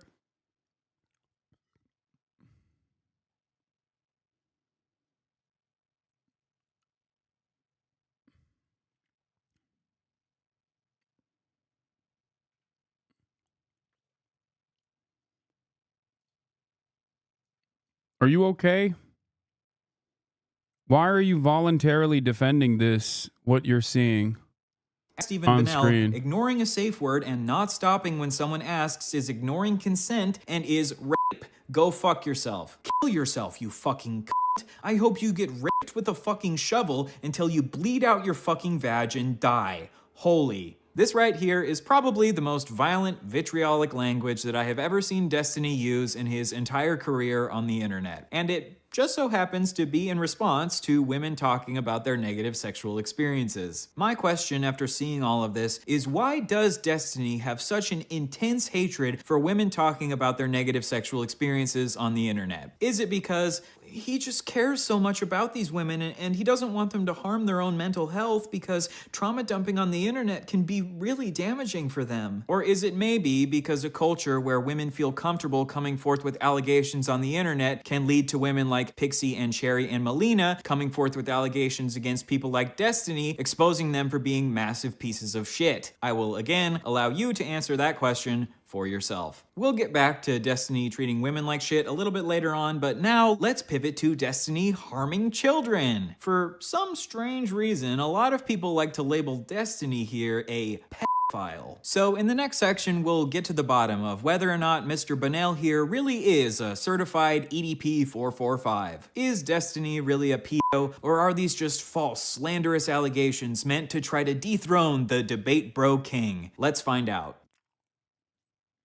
In 2012, when Destiny was 23, he shared in a group chat with a couple of his friends the messages, "You want to see the sickest shit in the world? So many fangirls. I had one that was 15. She wanted to meet and hook up. Dude, she's 15, what the fuck? But she sent me pictures that made it so hard to say no." Then Destiny linked a picture of this girl in a bikini in the chat and said, "Girl on the left, so hard to say no. Gonna get arrested one of these MLGs, man." So in these logs, when Destiny was 23, he said that it was really hard to turn down hooking up with this 15-year-old because she looked so good. I've covered a bunch of this stuff as well in the past, so it's not like that shocking, I guess. Some of you have probably heard me cover this stuff recently. But it is like, this dude has been a menace for a decade plus, okay? A decade plus. In this picture of her in a bikini. He then shared this lewd image of a child with his friends and said that he's gonna get arrested someday. Well, like I said, a woman just filed a police report against Destiny, so we'll just have to wait and see if his prediction comes true. A couple years later, in 2015, when Destiny was 26, he shared in his chat, "I would fuck the shit out of that 15-year-old, what the fuck? There's no way that chick is 15. So now we've seen two separate occasions where Destiny says that he's attracted to 15-year-olds. Ironically, this conversation where he's sharing a picture of a 15-year-old in a bikini with his friends is the exact same conversation where he also shared that other woman's nudes without her consent. Sharing non-consensual nudes and sharing a picture of a child in a bikini in one conversation? What a certified Destiny moment. This is what we in the business call a Diddy-stiny party. A common defense that Destiny fans will give when he says that he wants to have sex with children is that he's just joking. For example, these tweets where he says, "You were hot at 10? Any pics? Check DMs. Jesus, I've never wanted to bend someone over the hood of their little tyke so bad." I do think these tweets are Why won't the DNC take me seriously?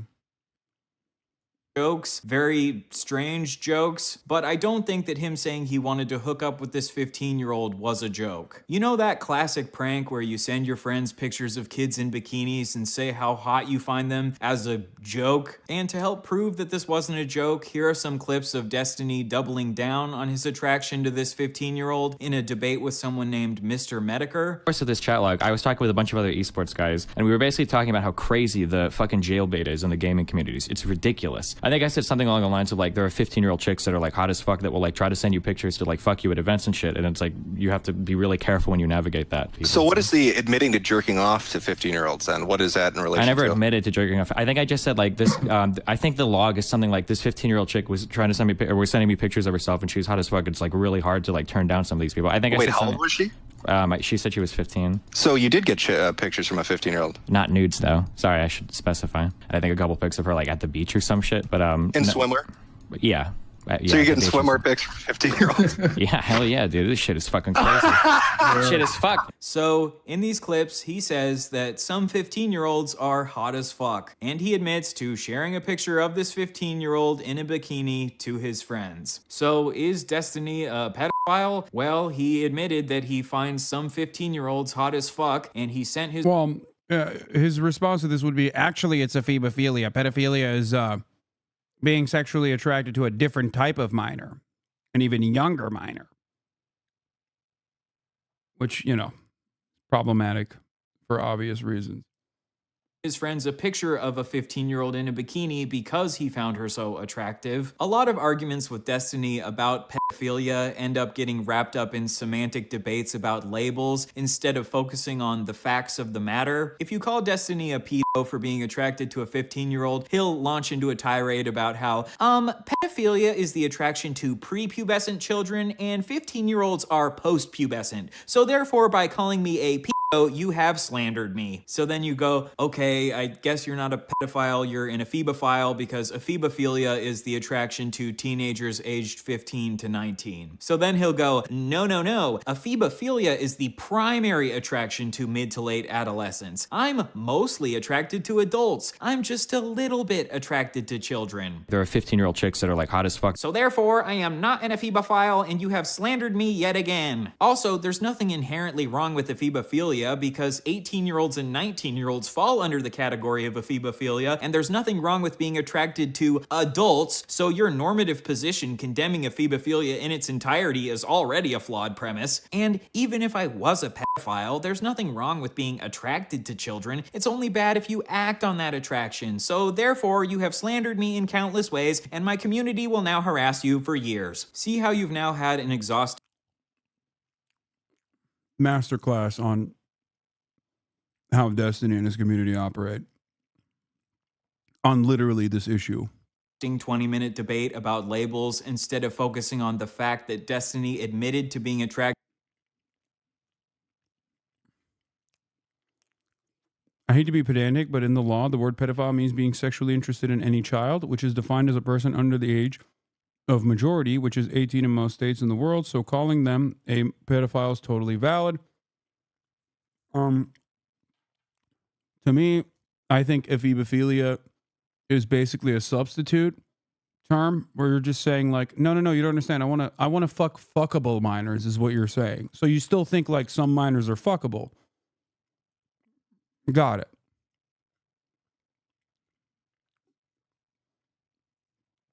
That's still weird, dog. You're a weirdo. You know what I mean? To some children and admitted to acting on that attraction by sending a picture of a child in a bikini to his friends. This is the debate bro way. Crush your opponent through pedantic arguments about semantics so you never have to actually take accountability for your actions. As far as we know, I don't think Destiny falls under the clinical definition of pedophile, but the colloquial definition of pedophile is someone who is attracted to children, and Destiny is at least somewhat attracted to children. There are some 15, 16-year-old chicks that like look pretty fucking hot. Like I can't help that. Like some people mature fucking older. Destiny defended another streamer who got exposed for having sex with a 14-year-old by saying, even if he did bang a 14-year-old, no, that's not what pedophile means. Go look it up. Seriously, if you don't understand the difference between being attracted to someone that happens to be young and being attracted... He's such a meme of libertarianism too.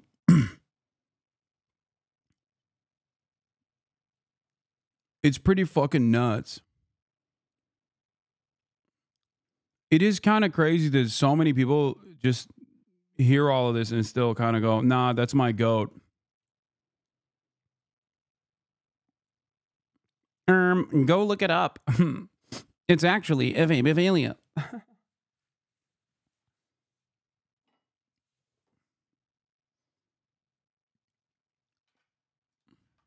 someone because they are young, you have absolutely no business whatsoever commenting on the issue, period. It makes you look uneducated. I really want to see someone use this argument and... You said he has no convictions, but this is probably one principal conviction that he's never wavered on. Okay, fair.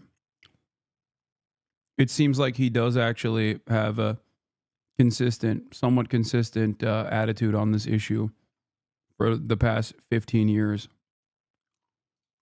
court. Your Honor, I didn't have sex with that baby because I'm attracted to babies. I had sex with that baby because it just so happened to be a really hot baby. Most babies are not hot. That and saying the N-word.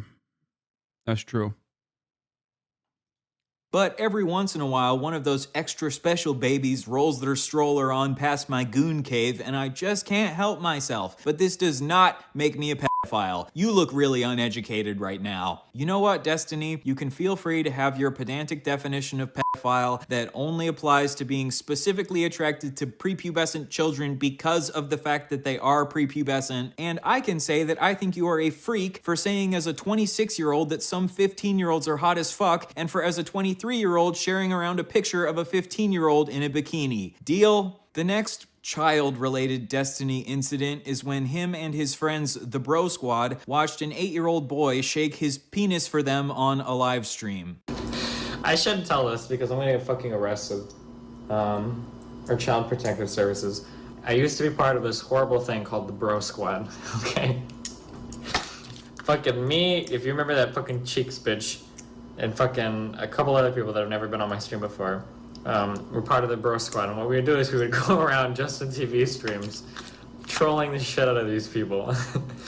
And we went around from Man, that's such a funny troll, dude. That's crazy. channel to channel, like fucking around. Like it was just horrible shit. We went to this channel with this fucking, like, this kid was like 8 years old, and he was fucking broing out with everybody in this chat. For whatever fucking reason, this kid decides to fucking take his pants off and fucking wiggle his 8-year-old dick on stream.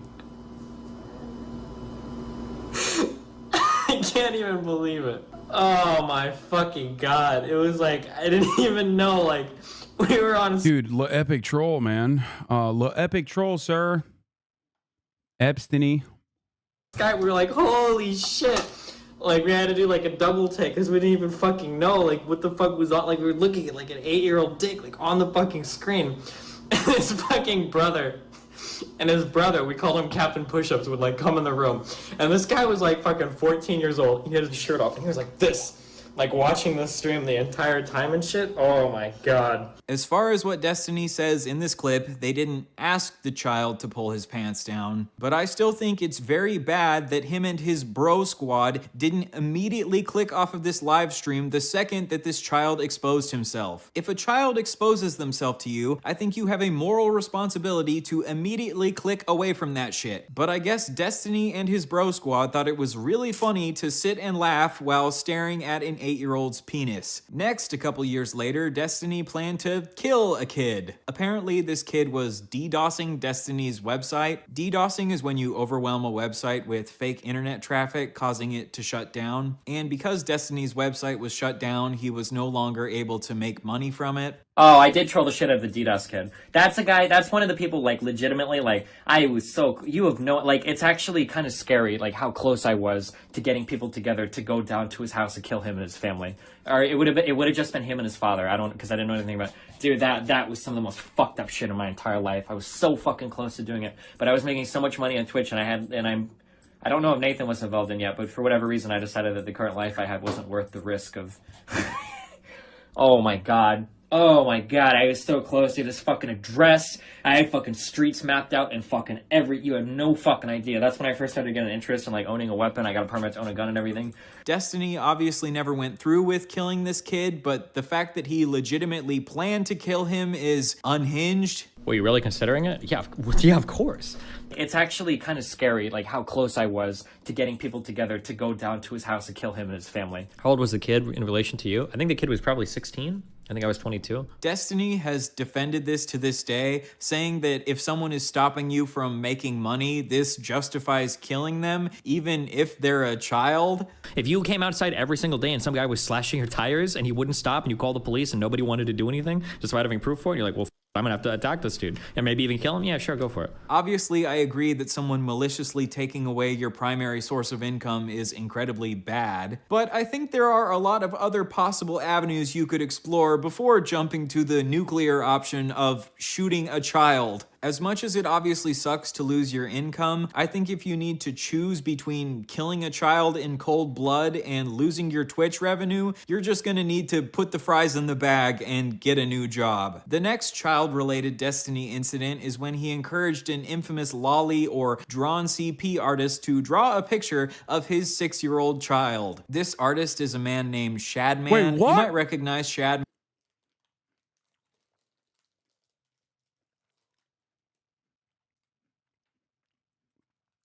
I never thought there would be new things that I find out about how freakish he is. How the fuck does he always seemingly elevate? No, I know the fucking DDoS kid that he wanted to kill. I know that one. And yes, I know that Luka Doncic is in LA now. I know. From the recent controversy with Ava Chris Tyson from Mr. Beast, who was a really big fan of Shadman's work. Shadman has a long history of drawing pornographic images of actual children, including Keemstar's daughter, and because Destiny was aware of this, he encouraged Shadman to draw a pornographic image of his 6-year-old son. This controversy started because Destiny had been insulting the YouTube animation community. In response, Shadman made this drawing of Destiny to make fun of him, so Destiny then responded to Shadman by tweeting, "Hey at Shadbase, if drawing fan art of me is a tad uncomfortable, you could try drawing my son. He's only 6, so it should be easier for you." To try to be good faith to Destiny, this tweet was obviously a joke, and he didn't actually want Shadman to draw a picture of his son. Okay, never mind. I thought he was like actually urging him to. No, that's not. However, I still think that goading a known CP artist into drawing CP of your own son is incredibly irresponsible. Because imagine if Shadman took him up on his request and did go ahead and make the drawing in the same way he had drawn Keemstar's daughter. Then, Destiny's son would have had to deal with the fact that there would be drawn CP of him floating around the internet for the rest of his life. If there was a known child murderer and you decided to tweet at that child murderer, "Hey, how about you come murder my child, LOL?" I think we would all agree that that would be incredibly irresponsible, even if that was just a joke. In the same way, I think it's incredibly irresponsible to encourage a known CP artist to draw CP of your child, even if it's just a joke. Thankfully, Shadman did not end up drawing Destiny's child like he had drawn Keemstar's child, and Destiny got to have fun making his little joke. What a great comeback. Even though this joke could have come at the expense of his 6-year-old son's safety. I'm not gonna lie. I really do think less of people that actively and openly collaborate with Destiny. It's probably my biggest shortcoming. Yeah.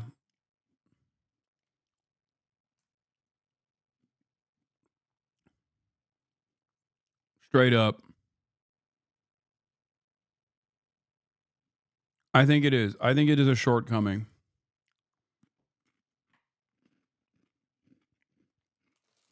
Maybe because I know too much of it.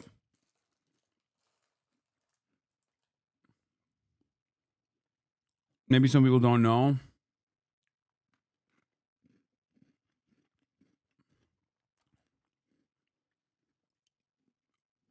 He's just so fucking gross, dude.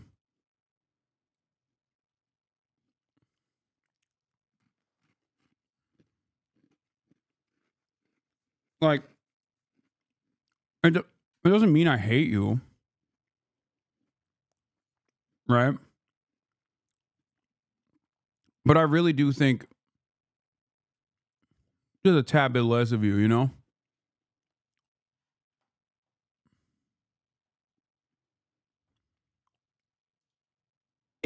Even though a lot of these situations involving children happened quite a while ago, I still think Destiny has been spreading harmful rhetoric around children even quite recently. A couple years ago, Destiny said that a 30-year-old randomly sexting a 14-year-old would not be grooming. Let's say there's a person that's like 30 years old and tries to like randomly sext like 14-year-olds and 15-year-olds, that wouldn't be, I don't think that would be considered grooming. So that clip sounds pretty bad, right? But we don't want to approach Destiny in bad faith or take him out of context, so let's try to understand the actual argument that Destiny is making. That wouldn't be, I don't think that would be considered grooming. Now, let's say there's a person that's 30 years old and they're specifically seeking out like 14, 15-year-olds to kind of just like talk to them about their school life, figure out what their problems are, you know, be cool because you're old and you have experience, and then you kind of weasel in like sex.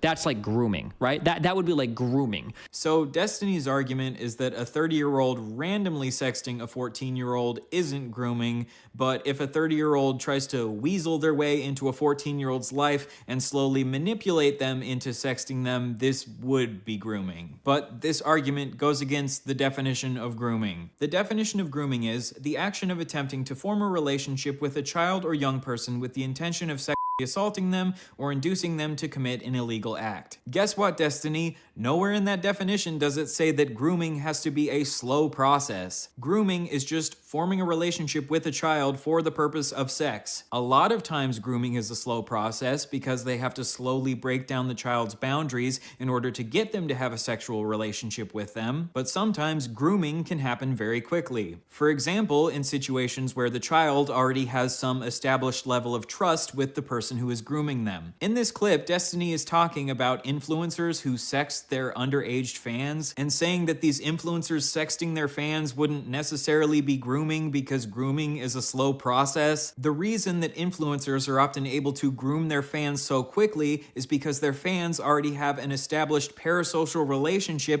Also, someone that tries to say, so what is this guy's deal? Is he like a nuanced pervert? No, he presents himself.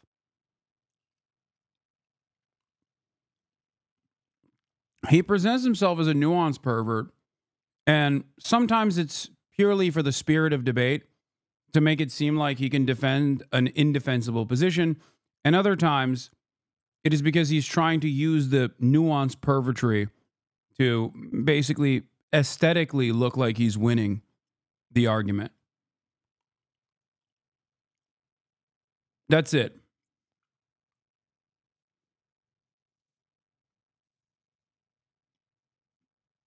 With the influencer. If a teacher wants to groom a student, this usually happens more slowly because the teacher doesn't have a pre-established relationship with the student. But because influencers already have a parasocial relationship with their fans, grooming can occur much more quickly. Maybe Destiny's argument is that the very first time you sext a 14-year-old, this wouldn't be grooming yet because you haven't established a relationship with them yet. But this is still a stupid argument because in this context, randomly sexting a 14-year-old for the first time would be the first step in attempting to groom them. You're acting like everyone. I think Ethan made some good points in his content, Nuke. You should watch it. Yeah, I instead of watching it, I said Ethan can address all of these issues with me in person on camera. We can have a conversation. To which he responded with, only if you watch my video first, which seems interesting because I'm the subject matter of the video. So why doesn't he just bring it up in normal conversation?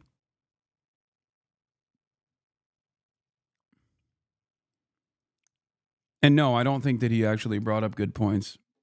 He rehashed the same points that have been brought up a million times over. Points that I've addressed a million times over.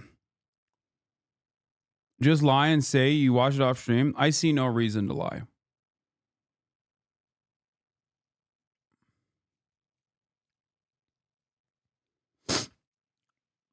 So yeah, it's not. If I was running away from Ethan's very valid critiques, I wouldn't try and talk to him directly, right? That's my point. I think it's pretty ridiculous to claim that I am afraid of his point of view and afraid of the nuanced perspective that he has to offer after 6 months of crying about how I'm a, anti-Semitic terrorism defender. That's it. If I was truly afraid of him, I would not have a conversation. I would not be willing to have a conversation with him. It seems like he's the one who's trying to hide behind other people's research, hide behind other people's Reddit posts, instead of having this conversation in broad daylight. I thought he was a massive debate lord who, has defeated the likes of Just Pearly Things. He has defeated so many of his interlocutors in the marketplace of ideas. He's a brilliant political mind. So let's do it. Let's have a conversation. Yeah. Instead of hiding behind Instagram stories or going into your own live stream and crying about it after the fact. You have such a Fidel history will absolve me vibe to it all, and I love it. I mean, history has already absolved me. That's the reason why, especially in this particular matter, like the content nuke that was supposed to destroy my political career has yielded zero fucking results of the sort. And the reason for that is because most people know right from wrong, and they kind of have experienced outrage fatigue at this point. There's diminished results for constantly complaining about yet another person who is yet another person that is pro-Palestinian is being falsely smeared as an anti-Semite. After like the 700th time this happens, people go, yeah, I think the guy who I have heard personally actively combat anti-Semitism probably isn't an anti-Semite, and your disagreements actually revolve around something else, i.e., in particular, your disagreements over Israel. Yeah.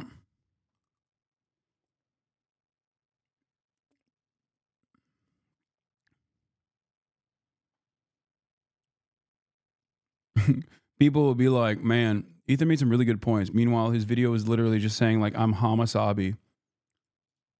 Everyone is so stupid for not understanding grooming while you don't understand grooming. Destiny would claim that he just cares about definitional specificity, but the specific definitions you're promoting aren't even accurate. I'm not saying that Destiny is making this argument because he wants to groom children, but when you combine him saying that some 15-year-olds are hot as fuck, with him sharing around pictures of 15-year-olds in bikinis, with him saying that 30-year-olds sexting 14-year-olds isn't necessarily grooming, it starts to paint a very strange picture.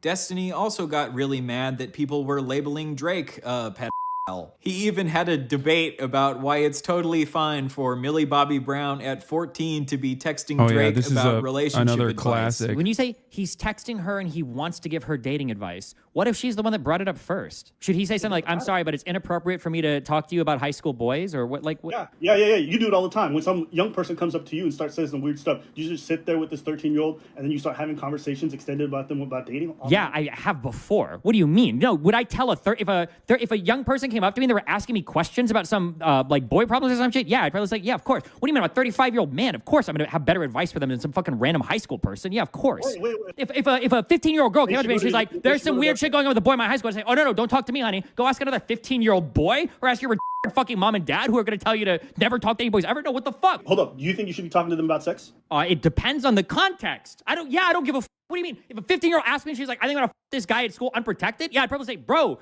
you're 15. Don't destroy your f***ing life. Make sure you guys are using protection. What the fuck? Why would I not say this? Okay, and do you think that most parents finding out that you're talking to their kids about sex and giving them advice, do you think they would take it well? I don't know. I don't give a f. They should be talking to their own kids about it. So apparently Destiny has given children relationship advice in the past. I mean, he's got really solid understanding of consent and boundaries, it seems. So glad. Couldn't be a better person to give this sort of advice to children. I always read it as though he originally got pissy that he thought you should just believe his perspective because he's Israeli, so he just know better by default. Why should be the expert on his homeland or whatever kind of vibe. And he just tantrumed about it. Yeah. Also, his fucking subreddit is on massive amounts of copium, being like, oh, it seems like the video was very well received. He's really mad. Not understanding that, like, the culmination of 6-7 months of bad faith smears that virtually everyone in his immediate orbit understands is like gross, but they can't fucking get him off this goddamn train that is collapsing his brand and probably hurting his mental health, is not going to yield the goddamn results that he thought he was going to yield. Yeah. It's kind of crazy. There's perhaps a reason why, so many communities outside of like two subreddits, r/Epsteiny and r/H3H3, have not had that same fucking, has not yielded that same result.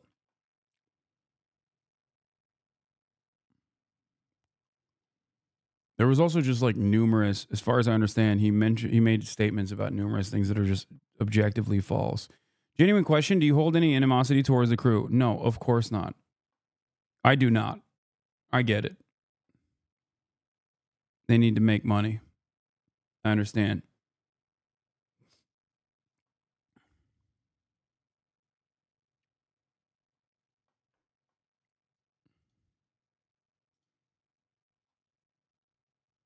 Are you a mod for r/YouTube drama? You think I'm a fucking Reddit mod? I don't even know how to fucking moderate my own subreddit. What are you talking about?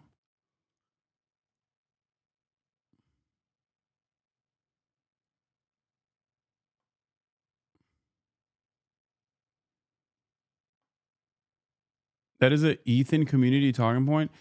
At some point, people have to realize this is like unhinged. Okay?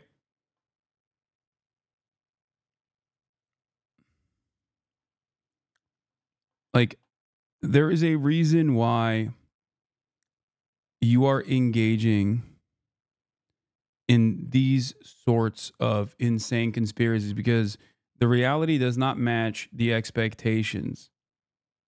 Okay? So you just like lose your shit and make increasingly crazier accusations.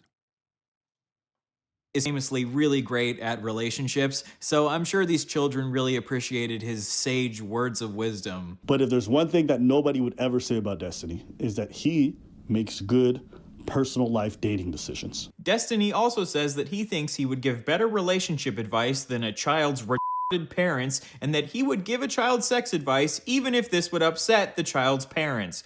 Who cares if parents don't want you to talk to their kids about sex?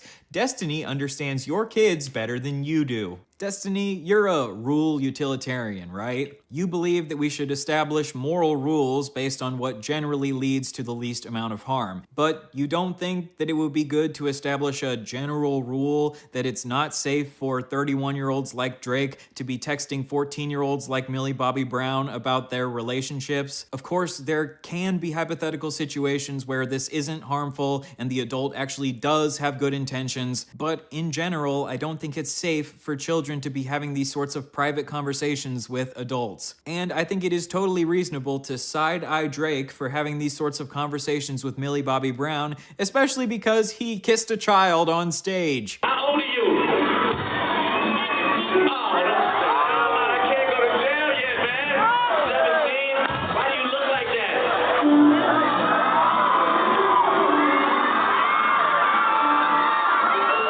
Now, is Drake a pedophile? Well, like I said, he kissed a child on stage, but Destiny would probably explain that this child was post-pubescent, not prepubescent, and kissing one child doesn't prove that he has a primary attraction to children, so therefore, we don't have enough evidence to label Drake a pedophile. Oh god, can you see how exhausting this is? Some people actually enjoy to listen to this shit day in and day out on Destiny's stream. Maybe Destiny just really wants to show Drake good faith because Drake has dropped so many bangers over the years. Or maybe he's defending Drake because he sees himself in Drake because of his own personal relationships with young people. Enter Rose is Coming, Destiny's 19-year-old e-girl Discord kitten. A couple years ago, Destiny was simultaneously married to a woman named Melina while having an affair on Melina with a white nationalist woman named Lauren Southern, and sexting this 19-year-old e-girl named Rose is Coming on the side. Destiny was in an open marriage with Melina, but he still managed to have an affair with Melina because he didn't tell her about his relationship with Lauren Southern, and he also violated his wife's consent by sending her sex tapes to this 19-year-old 19-year-old e-girl without asking her. Nothing has happened with consent. I guess having an open relationship just wasn't enough for Destiny. Even though he was already free to sleep with other people, he still had to figure out some way to fuck over his wife. Anyway, while Destiny was sexting this 19-year-old, he asked her if she wanted to do age play, which is where you role play as being even younger. She was already 15 years younger than him, but you know, why not add on another 5 or 10 years for good measure? According to Destiny himself, he views sexting 19-year-olds as the same as sexting 15-year-olds. When you're 19, you're a little kid, okay? Now, if you're 22, a 19-year-old's not a kid to you, okay? I'm 29. A 19-year-old might as well be a 15-year-old to me. It's all the fucking same, dude. Don't give me this fucking, just because of some legal age of consent, whatever bullshit, I have about as much in common with like an 18-year-old, 19-year-old fucking freshman in school as I would a fucking sophomore in high school. Any type of inclination towards any of those people is really fucking weird. If you live with your mom and dad still pay all of your bills, you're still a virgin, you've never been in a relationship, you don't go to school, you've never even had a job before, you've never lived on your own, you're a child. You're very much a child. So Destiny views 19-year-olds as little kids. You're a little kid. And says that being attracted to them is really fucking weird. Really fucking weird. Yet here he is 5 years later at age 34, sexting this 19-year-old, asking her if she wants to do age play. What is this? What do you think about Frogan getting mad at donating 10K for Palestine Children's Relief Fund since he didn't make stream do it too? What? I don't understand how publicly donating 10K and encourages his followers to also donate that in the wrong. I just don't expect that. Yeah, I don't care. Old drama. I don't give a shit. Play with him and Frogan apologized? Okay. You're bringing in something. I didn't even know that. You're bringing in something that a person has apologized for a fucking year ago, dude. You good? Talking about Ludwig old drama. Why are we rehashing shit that happened a year ago? Possibly because their favorite content creator is currently getting fucking exposed for being a horrifying little sex pest that he is. And that's precisely the reason. I suspect that is the reason why people are coming in to just be like, hey, just stop watching the video, I think. Or maybe it's in the content nuke. Oh, okay. The content nuke. Non-consensual sex tapes of his friends and wife. And honestly, it doesn't even matter what my opinion is of this. In Destiny's own words, he thinks this is really fucking weird. Really fucking weird. So, is Destiny a pedophile? I don't really give a fuck what you label him. I choose to label him a freak. Only freaks engage in the type of degenerate behavior that Destiny has engaged in. I don't give a fuck about semantic debates about the technical clinical definition of Anti-Hasan lurkers. Holy fucking reach. Bawaha. Chatter's reaching far as fuck. Literally grasping at straws. Anti-Hasan lurkers, please stop cooking my streamer. I beg of you. Yeah. This is the funniest kind of weird play that these guys get into. What do you mean? Please stop cooking my... Oh, you're talking about Destiny. I thought you were saying that, like... Oh my god, dude. Stop fucking posting. Stop posting like a fucking weirdo, please. pedophilia. If you send pictures of a 15-year-old in a bikini to your friends... Even if you literally agree with me, stop posting like a weirdo. Oh my god. Talk about how hot they are, you are a freak. Let's finish out the video by talking about Destiny's treatment towards women in more recent years. A little while ago, Destiny admitted that he was psychologically abusive towards his ex-wife. This is probably just going to be Melina venting about her relationship with me to Bob. Listen, okay? I've said it a million times. I'm a very fucking hard person to date. I work a fuck ton, and I'm very fucking cold. I have a really hard time dealing with people when they get emotional, okay? But if Melina starts crying or we're having an argument, I'll say, like, listen, I'm gonna go play fucking Minecraft. Like, come talk to me when you're done crying, because I can't sit here and listen to you cry. I'm wasting the few fucking minutes of free time I have in the day. I'm not gonna sit here and listen to you cry doing it. Like, so anybody that survives a relationship with me for more than like 6 months, okay, props to that person, because they're going through some severe fucking psychological abuse, all right? It's a fucking hard thing to deal with. I'm not joking. Maybe Destiny's fans would claim that he was being hyperbolic here, and he wasn't actually admitting admitting to being abusive. But here's his best friend Dan also saying that Destiny was really shitty towards his ex-wife. I'll say this also. I think Steven was a fucking really shitty husband to Melina. Okay? I'm coming out here saying it right now. I don't think Steve would deny it either, but it's not good the way that he was. Like, I talked with Melina a lot of times and she was crying and miserable and everything else. And Steve would say, what do you want me to say? I'm a selfish motherfucker.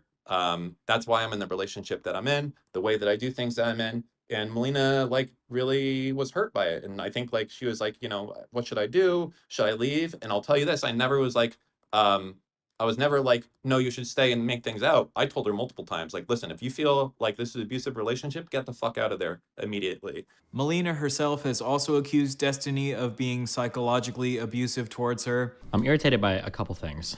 One thing I'm irritated about is that my ex-wife has reached out to a ton of people. At least, I'll say at least 5 mutual friends have alerted me. I have no idea how many other are affected.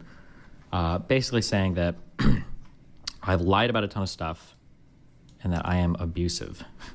So Destiny has said that he was psychologically abusive towards Melina. Melina has said that Destiny was psychologically abusive towards Melina. And Destiny's best friend Dan also seems to think that Destiny was psychologically abusive towards Melina. I wonder if maybe Destiny was psychologically abusive towards Melina. Destiny seems to think that as long as he's like, yep, I'm an abuser, deal with it. Because they're going through some severe fucking psychological abuse, all right? It's a fucking hard thing to deal with. I'm not joking. That he can just move on from this and sweep it under the rug, but I don't believe he should be allowed to do this. And I don't understand why any woman would ever want to associate with Destiny after seeing shit like this. Destiny not only has a history of allegedly being abusive himself, he also has a history of surrounding himself with other abusive men. Years ago, the streamer Vosh was exposed by Destiny for sexually harassing a woman named Poppy. Yeah, so the problem is that we've gotten these complaints for like, I think about a year, where like you've been like really sexually aggressive from a variety of people. Okay. Yeah. Well, no, the worst thing is that you engage in a repeatable pattern of behavior where you try to be very sexually aggressive towards a lot of the women in chat in order to make them uncomfortable enough to send you pictures. And then if they don't, you either act very aggressive towards them, like by telling them that you can't continue conversations anymore, or you continue to sexually harass them until they either give in or block you or go crazy or whatever. It hasn't, I mean, none of this has happened. That's an extrapolation that you can make based on Poppy. But even after Destiny found out that Vosh had sexually harassed her, he still decided to be friends with him and platform him and help him start his career. And now, years later, because of Destiny's actions, all of us have had to endure learning about Vosh's horse fetish and his short stack goblin porn. If you don't know what I'm talking about, don't look into it. This is an. It's interesting because like Ethan made long, comprehensive, and voluminous content out of this particular subject matter, which, you know, it hits the field of drama and gross pervertry, make no mistake.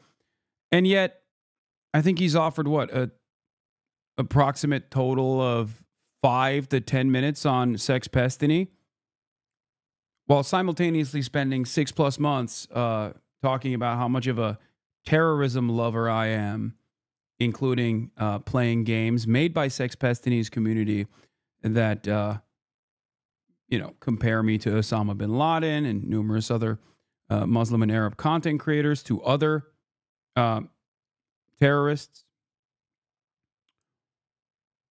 And then did an entire Nuke rehashing all of those same talking points that was 2 hours long. Also tried to get me deplatformed actively, and went after the platform itself, demanding an apocalypse take place, which was, again, sex pestini's community that was directing those attacks, which was uncovered by Bloomberg, written extensively on.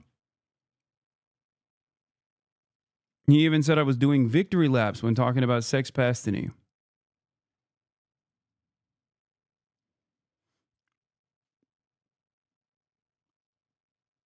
I mean, he was closer to this. He was friends with you at one point. Yeah. It's just, if you don't have any mechanism of comprehension that, like, in the field, in the scheme of things, like, what is a worse circumstance? I would say political disagreements over political commentators' approach to Israel-Palestine would probably be lower than both accidentally exposing yourself for being a consumer of AI-made child porn or doing literal fucking out and about sex crimes, which is in an entirely separate category of its own. If you think that, like, the disagreements with former podcast co-host that you take so personally that you just kind of cast aside your entire career and alienate half of your fucking fan base over with the hopes that you can pick up, like, Keemstar Orbiter fans once again, I would say that that is lower on the totem pole, very low priority. But what do I know?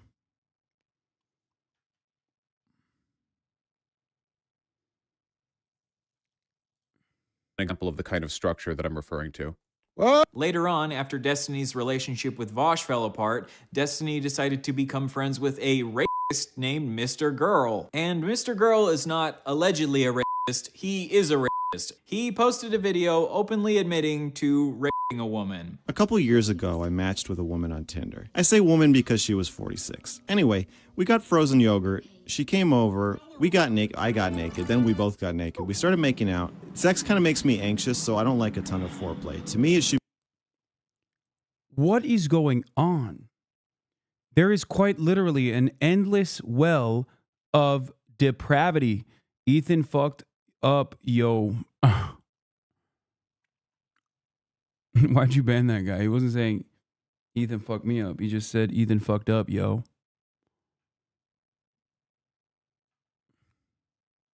Well, to be fair, he presents that as anti-Semitism, which would make it more valid, even if it really isn't about anti-Semitism. Yeah, it's not anti-Semitism to disagree with your former podcast co-host. Oh, he did say you? Oh, my bad.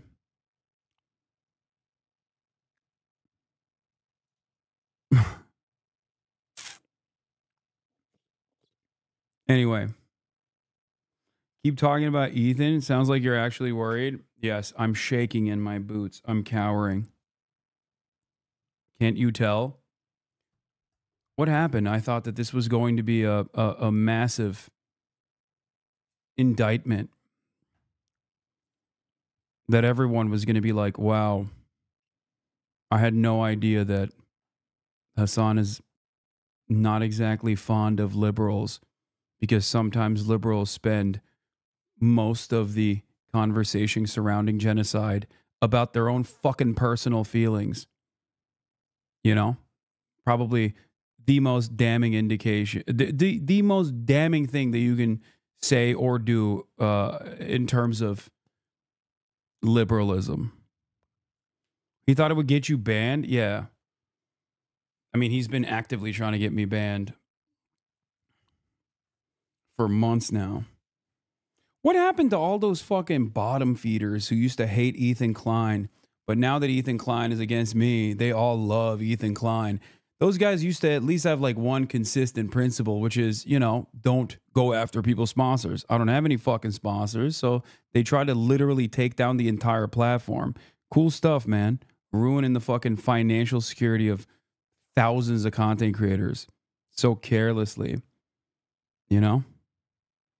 None of these guys have any sort of real fucking values or principles. You know?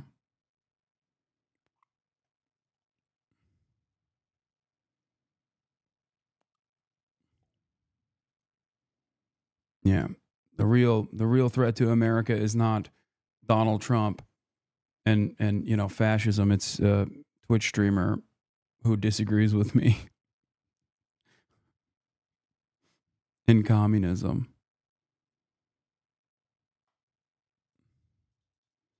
Watching the Nuke, is very clear that it was intended to be a collab with Destiny and Dan on pushing the Twitch advertiser effort. After the Sex Destiny leaks, it is very clear he had to edit it down and it makes no sense. It's really sad. Really, really sad for Ethan that happened, you know? kind of cooked this whole thing, which is probably the reason why he had to push it back over and over again.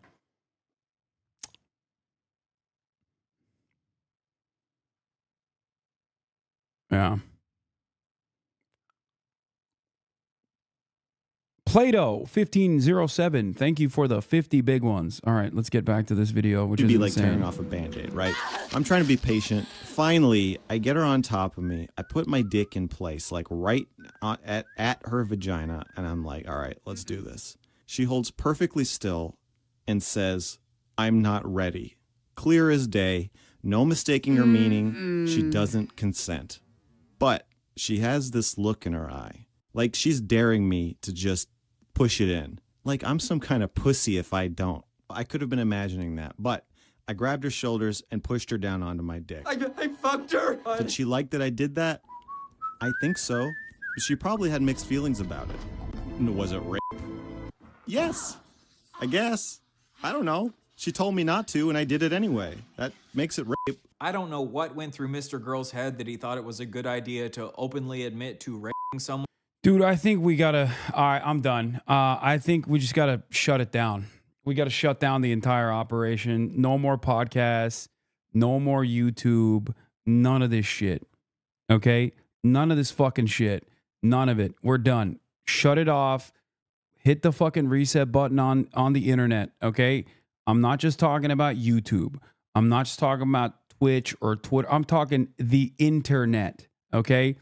We do not know how to deal with the internet. Okay? We need to shut it off. We need to never talk about it again. We need to do the Butlerian jihad, but on the internet alone. Okay? Nah, too far, man. On the internet, but that's Mr. Girl for you. Mr. Girl is most well known for his review of the movie Cuties, where he said that he found the 10-year-old girls in that movie hot. And it juxtaposes these amazing scenes where it's like you'll see the girls playing on a bed where they're stuffing gummy bears in their mouths and they're just totally children. And then you'll see them shaking their booties on this stairway as they make this this viral video. And they're pretty hot. 10 years old is 5 years too young for Destiny's taste, but he decided to become friends with Mr. Girl anyway. Mr. Girl also released a bunch of videos where he was like emotionally abusing his girlfriend on camera. After they had been friends for a while, Destiny and Mr. Girl got in.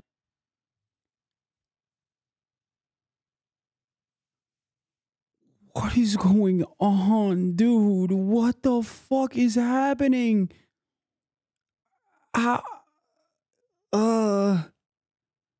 Why do these people exist? Why do they do these things? How do you find that out about a person who voluntarily reveals this information and you go, oh, that's the guy I want to be fucking homies with? Replace the entirety of the internet with Chinese educational content? Dude, I want the Great Chinese Firewall. Wow, that is gross as fuck, dude. And some drama because Destiny had banned Mr. Girl from Destiny's subreddit because Mr. Girl was criticizing Destiny for the way that he had defended Nick Fuentes. And then if you... Wait, what the fuck? Okay, one consistent thing I will say about the Sex Pestiny cult, okay? One consistent thing I will say about it is that this man will align himself with literally every different cretin on the internet, okay? Neo-Nazis, white supremacists, white nationalists, pedophiles, sometimes pedophile neo-Nazis like Sam Hyde. Why not both? And usually the only way that he breaks off from them is if he feels like they have wronged him individually. It is never about their worldview, their actions, no matter how harmful they might be. Especially if he wants to fuck them, he will literally, permanently defend those people. It is kind of shocking how many of these sorts of people Sex Pestiny has collaborated with, and he inevitably ends up quote unquote burning those bridges, right? As his fan base likes to call it. But it seems as though it is never due to, and maybe I'm wrong, maybe there are instances where he's like had ideological differences or whatever, but it's almost always about like a personal slight. Okay. Oh, you embarrassed me. Oh, you disagree with me on something vehemently. And that is the only way he breaks off from these people. And there are instances, as this chatter is also pointing out to, like when he said he would have even defended Vosh for the lolly shit if he had not pissed him off. Okay? Like, that's it. Like, he openly, after the Vosh lolly stuff came out, he straight up was like, yeah, I don't give a fuck about any of this. I would have defended Vosh if only he hadn't fucking come after me so hard and fucked me over. He's talked about Nick Fuentes and said, I've defended Nick Fuentes. I gave him a career. I gave his phone number to Adam22 and numerous other podcasters, and he dare defy me. Okay? Like, that's what he said. That's what he fucking said. Ethan broke off from you because of your worldview. Yeah, it is true. That wasn't on my end, by the way, okay? There was no point in which I was like, yeah, fuck you, dude. I'm burning this bridge. I consistently offered him grace over and over again. How is this my doing at all? Yeah, I'm sorry that I you know, I think that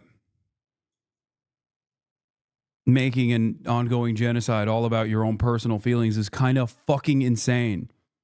And it does make me think a little bit less of you.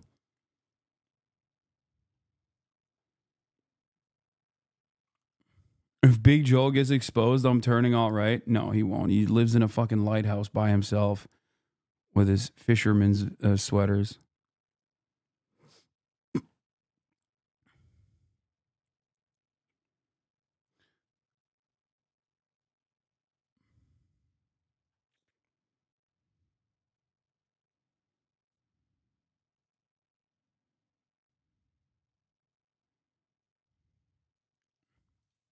Few months after this, Mr. Girl released a... It's crazy how you were talking so much shit from your own audience defending Ethan, and he still has a piss fit over it. Yeah, for like an entire year, I just told my chat, calm the fuck down. Ethan is not your enemy. Pick better targets. Pick better targets.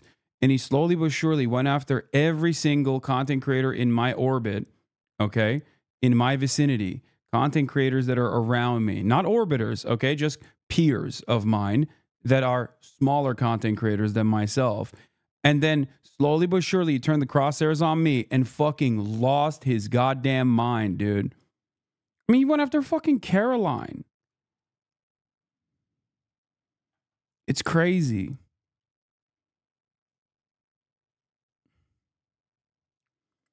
And it's wild because, like, he kept saying, like, oh, you're not moderating your community. You're not moderating your community.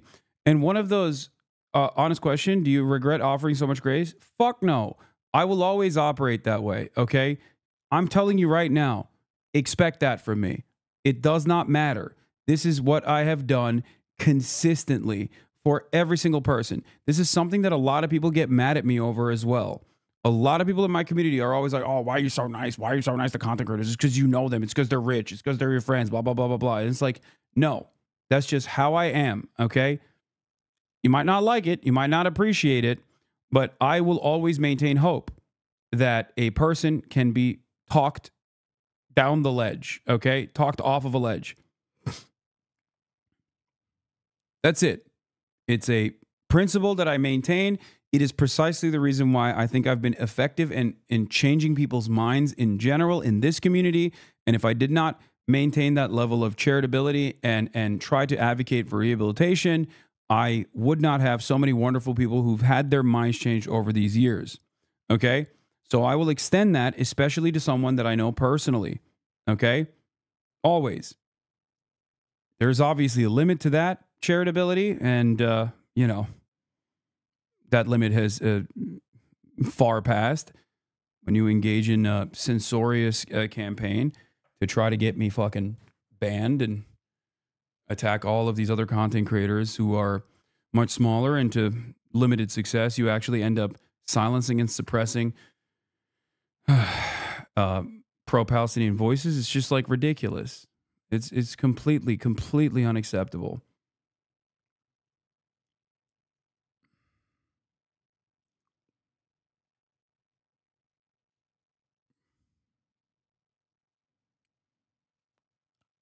Anyway. A report called the Destiny Report, where he outlined all of the ways that he believes Destiny is an abuser. Most people ignored this report because they didn't really care to listen to a potential abusive pedophile rapist give his opinions on why he thinks Destiny is abusive. The report was also over 100,000 words long, and it was terribly formatted, and honestly, no one had time to read all that shit. And while I personally think that Mr. Girl is a disgusting weirdo, I do think he made a couple decent points in his report. Mr. Girl's main perspective is that he believes Destiny has a pattern of being abusive towards the women in his orbit. And now that we've seen evidence that Destiny has been sharing sex tapes of his orbiters and his ex-wife behind their back without their consent, I think this adds some credence to the idea that there might be a pattern of abuse happening here. In my opinion, Destiny kind of reminds me of the character of Dennis from It's Always Sunny in Philadelphia, if Dennis was shorter and scrawnier and more annoying. I didn't know I was being filmed. If you're in my room, you're always being filmed. You are. He does. True. He does. It's his Always thing. It's does. kind of creepy. In case you haven't seen the show, the character Dennis is known for being a psychopath who's incredibly good at manipulating women. Oh, look, I'm not narcissistic. That's good. I told you guys I was humble. We're a bit Machiavellian, or a bit not psychotic. Psychopath, a bit psychopathic. That's what I'm looking for. The most famous clip of Dennis is where he explains that if you take a woman out on a boat with you, she won't say no to having sex with you because of the implication. The whole purpose of buying the boat in the first place was to get the ladies nice and tipsy topside so we can take them to a nice, comfortable place below deck and, you know, they can't refuse because of the implication. Oh, okay. You had me going there for the first part. The second half kind of threw me. Well, dude, think about it. She's out in the middle of nowhere with some dude she barely knows. You know, she looks around her. What does she see? Nothing but open ocean. There's nowhere for me to run. What am I going to do? Say no? Okay, that that seems really dark. No, it's not dark. You're misunderstanding me, bro. I think I am. Yeah, you are. Because if the girl said no, then the answer obviously is no. No. But the thing is she's not gonna say no. She would never say no because of the implication. Well, in 2020, Destiny explains that he doesn't think it would be good for someone who has a large online platform to be sexting the women who he has as guests on his show because of the implication. Let's say that I run like a really big podcast. I get 30,000 viewers. Let's say that I have a podcast. I got 30,000 viewers. Let's say that there's a girl that messages me. We talk for a little bit. And she really... This motherfucker has talked about so much that he literally has, I feel like, advocated and argued vociferously against the current thing that he's doing. Really wants to be on. And I'm like, yeah, cool. Like, you really want to come on the podcast, blah, blah, blah. I could probably start sexting her and she'll probably give in and send me nudes and shit because she doesn't want to lose that opportunity. She might not actually want to. She might not be into it really at all. But if I start propositioning her, if she says no to me, she might worry like, fuck, like if I say no to this guy, like I'm not going to make it on that podcast. Oh yeah, definitely. And then are you wrong for asking in that case, even though you saw it? I think it is wrong. Yeah, I don't think you should. However, as we now know, Destiny has a long history of doing this exact thing to the women who are guests on his show. I don't like the idea that we're normalizing, you know, someone bringing in a bunch of small content creators that are women, fucking them, right? And then when that fallout inevitably happens, like, just cast them away. Like, it's a really weird dynamic. I work with women, and I'm happy with the fact that it's professional. And that needs to be a standard that we set for more people, because I hate the idea that I just show up on screen with a woman, and it's automatically sex. But can I really be mad at an audience for thinking that when I hang out with Steven, who literally fucks pretty much everybody he works with? It is possible that like you are like a very like mature person, and even if they turned you down, you're still cool with them being on your podcast. Like there are some people like that, but like not everybody, no one knows. That's the problem. Nobody can ever know that if you're actually that kind of person. That's why it's like a very hazy area where you can't really consent in that situation because you don't really know. So on the one hand, he is saying that you shouldn't sext with women who are guests on your show because they can't fully consent, and on the other hand, he is sexting with most of the women who are guests on his show and sharing around their sex tapes without their consent. A woman named Lav came forward and said that she felt pressured to send Destiny feet pics in exchange for being a guest on his stream. At least in my case, I was so desperate to get out of sex work, and I told him that, and he said, why don't you stream with me? This can open up an avenue where, like, you don't have to do what you hate to do. And I'm a political streamer. You can get into politics, like fully extending himself to me in a way that was, like, very friendly. And then it turned into something like, oh,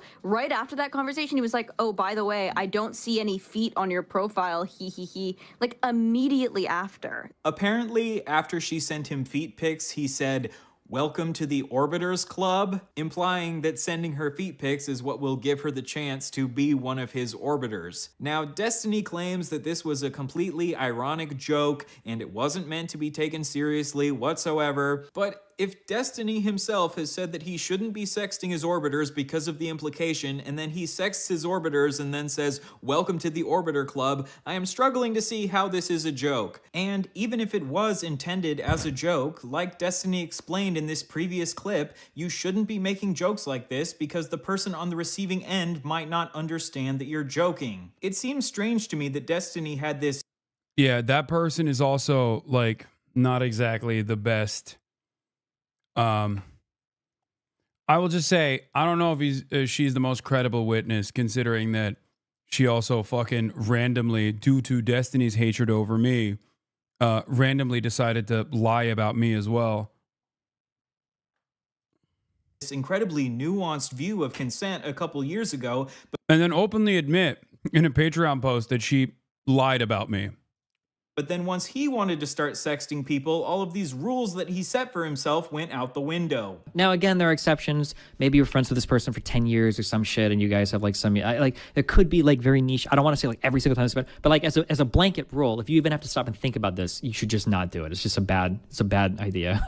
Later on, Lav accused Destiny of being the Harvey Weinstein of YouTube because she felt like Destiny had a pattern of manipulating the women in his orbit into doing sexual favors for him, and because she felt like it was emotionally abusive that every woman who came on Destiny's stream would inevitably be flooded with hate comments on his subreddit, which Destiny would refuse to take down. If you come onto Destiny's stream as a woman, you can be pretty safe to assume that you are going to get a bunch of hate comments on Destiny's subreddit. But according to Destiny's community, it's not because they hate women, it's just because these particular women all happen to be too stupid to debate their daddy Destiny. One time, Destiny's head moderator of his subreddit named Forethought sent one of his female orbiters the message, Kelly Jean, stop pretending like you're hurt by sexism. Your greatest aspiration was being an esports victim. Holy fuck, no wonder you wish you got raped.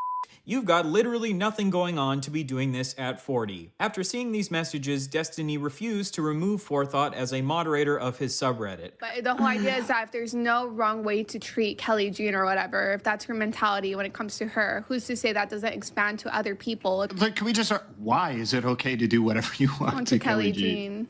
Oh yeah, you'd have to ask Destiny that. I mean, it's Kelly Jean. It's not that. Yeah, but if you have that mentality, Destiny, then yeah, he's gonna copy it, isn't he? I wonder why women don't always feel comfortable on Destiny's subreddit. At the time, Destiny and his community absolutely tore Lav to shreds because they didn't think that she had enough evidence to substantiate the claim that Destiny was the Harvey Weinstein of YouTube. One time when Lav was in the hospital, Destiny sent to his public chat, like, I wish this person would just kill themselves already or fuck off from my shit forever. Destiny even one time shared with his public chat that there was a Kiwi Farms thread being made about Lav. In case you don't know, Kiwi Farms is a message board that is famous for doxing and harassing people they don't like. So by sending Destiny's community to her Kiwi Farms page, Destiny was essentially doxing her. To be clear, I'm not trying to 100% defend Lav here. I think that some of the negative comments about her debating were accurate. I don't think she's a particularly good debater. I also don't think that she necessarily had enough evidence to back up the claim that Destiny is the Harvey Weinstein of YouTube. Although these days I do think there is a lot more evidence pointing to that being the case. She also one time claimed that Hasan had slept. I understand why you never want to talk about this, dude. I feel so sad after hearing this shit. Yeah. I mean, they've been he's been actively collaborating with the Kiwi Farms people, making my life and all of the other people that are friends of mine and their lives miserable too. So These days, I do think there is a lot more evidence pointing to that being the case. She also one time claimed that Hasan had slept with a 17-year-old, which she didn't have any evidence to back up, and then Hasan ended up tearing her to shreds for that. And since then, I didn't just tear her to shreds for that. Yeah, no, literally, she did. She did say that. That was the one time where Destiny was like, you shouldn't say that because you know that it is false. Okay? And then she turned around and openly admitted, I don't know where the Patreon post is. I'm sure it's someone probably still has it because I remember covering it on stream. Okay? She fucking turned around and literally admitted that she lied about it. What an insane fucking thing to lie about, dude. What a psychotic thing to lie about. That was the reason why many people, even in the Destiny community and many people like outside, even like the, what's the name of the guy, the potato fucking Keemstar orbiter? Donofrio. That guy, even like they all hate him.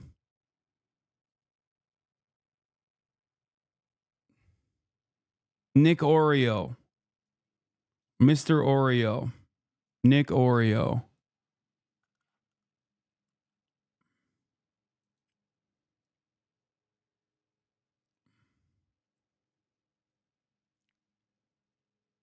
I used to judge you in a bad way, but every day it seems like I was wrong and I'm sorry. It's all good. You know.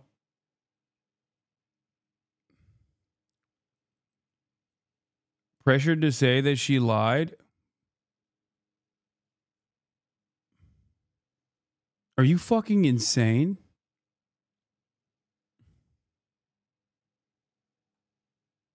She just lied about it again last week. Same lie. Yeah, she just constantly goes back and forth on it. I don't know what's wrong with this person. I genuinely don't know. I think she's just like deeply, deeply, deeply mentally unwell. Yeah, this is it.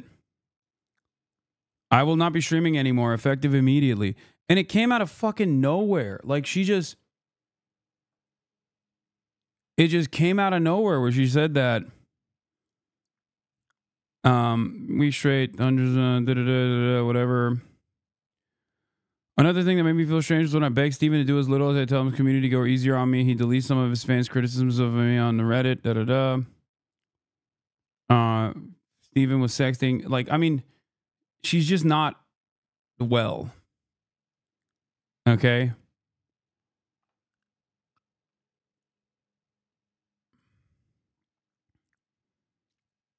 What the fuck? Where is it? Control F Hasan. Like apparently they randomly would talk about me. Yeah. Out of nowhere. The secret lastly, he'd brought up the secret I told him out of nowhere, so I had to play in the conversation. The secret I told him when he told me his secret. Told me he'd ruin me, how bad I'd look. He worked in it. I'm not going to be blackmailed. Hasan Piker slept with my very young friend when he was not so young. It was legal. But he's denounced men publicly for doing much less. Ridiculous. Okay? All of this is ridiculous. I don't care about it. And she's never going to come forward, but the fact exists nonetheless. An example of hypocrisy. Another person's hypocrisy is gold to a streamer. A shiny weapon. I was armed. Nothing will come of it.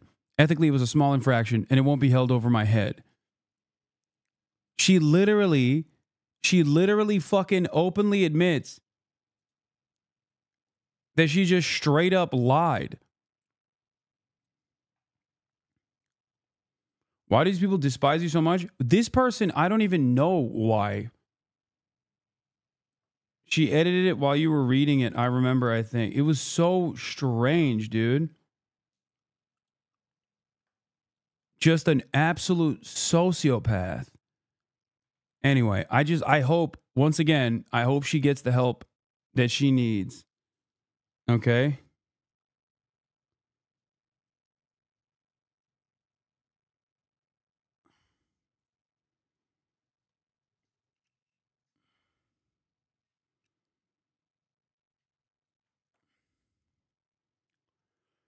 You left her on red on Instagram and that was your only infraction prior? Yeah. I found out, I didn't know who the fuck this person was. And then I found out that like I had just not responded to a DM of hers. I can't comprehend working in a field with this many psychos. I don't know how you do it. I think one of the key points to make here is that Destiny preys on people who are mentally unwell for sex. I mean, yeah, for sure. That she has become a TERF who says a bunch of racist and transphobic shit on Twitter. However, I do still think that the treatment she endured from Destiny's community was insane. Being a bad person does not disqualify you from being abused. And if a woman feels like she's being abused by you and your community, I don't think a good way to prove that you're actually not abusive is by telling her to kill herself and doxing her. Destiny's community wrote off Lav as mentally unstable and insane, and because both her and Mr. Girl were widely hated by most people on the internet, most people ignored their allegations that Destiny was abusive. Destiny has a long history of bringing mentally ill women onto his stream, to the point where it's a meme in his community that all of the women on Destiny's stream have BPD. Destiny himself has said that he's most attracted to women who he considers mentally unstable. This dude really has a penchant for going after mentally ill women, okay? Women with like severe depression, and a lot of them got like self-diagnosed BPD or some bullshit. Like, he just likes that. I don't know. To me, the fact that there's a pattern with a lot of these girls is a bit weird. But the question is, does Destiny just happen to attract a bunch of mentally unstable women to his stream, or does he purposefully attract mentally unstable women because he knows they are more easy to abuse? Another mentally ill woman that Destiny had a long conflict with was a woman named Anna. Just like with Lav, Destiny also encouraged his community to go to Anna's Kiwi Farms thread, and he encouraged them to post in her thread. Oh, okay. Also, heads up. This is my only non-media blackout time, okay? This is my only non-media blackout time. I will immediately go back to this, okay? Somebody on Kiwi Farms has made a thread of Anna. So if you are obsessed with Anna and you want to talk about her all the time, you, chatter, you can actually go to Kiwi Farms and you can go and post all you want, read all you want. Go there, post about it, talk about it. People put a lot of effort into categorizing and archiving everything. There you go, okay? And in the thread about Anna that Destiny encouraged his fans... That's insane that he's using the doxing subreddit as his own personal fucking, like, as his own personal weapon, dude. And I assume they hate him on there, too. They just hate everybody. But it is crazy to just, like, encourage that shit with your, again, sycophantic cult fan base. ...fans to go message, they doxed Anna. And it was later revealed that at this time, Destiny was secretly in an ongoing sexual relationship with Anna. So you acknowledge that you've been sexting with her for a year? Yeah, we've had on and off, sure. In response to this, Anna texted Destiny, "You literally ruined my fucking life. You just doxed me on your stream. Fuck you. You put me in danger." And Destiny responded to this by saying, "You're doing it to yourself and you're going to keep doing it to yourself." This is one of the most insane things I have ever seen in my entire life. Choosing to dox a woman you are actively sexting with just because she pissed you off. I guess if you want to live life by Destiny's rules, if your wife or girlfriend or friends with benefits ever pisses you off, why not just dox her to hundreds of thousands of people? I also want to be clear that I'm not defending Anna. Anna also has a long history of harassing Steven, which is obviously not good. But Destiny also treated Anna like garbage. Oh my God. He not only doxed her, but he also threatened to leak her nudes when she threatened to leak sext messages between the two of them to prove that Destiny had been lying about her. So do you think that leaking sexting and leaking nudes is proportional, or do you think it's a proportional response in the way that you're reacting to that? I think it's about proportional, yeah. Thanks. You don't think that she has more to lose in that scenario? Like, you think that people were going... Why does everyone suck in this video? I think you guys now understand why I stay away from like this community and have consistently stayed away from this community actively and have tried to shelter you from this shit, even though there are still a bunch of weird little drama perverts in here. You know who you are. Many of you long-term community members that do actively go in there and like pick all this shit apart because you love watching this fucking insanity. But this is the reason why I have tried to cordon off this part of the internet, because it is insane. It is genuinely an endless well of depravity.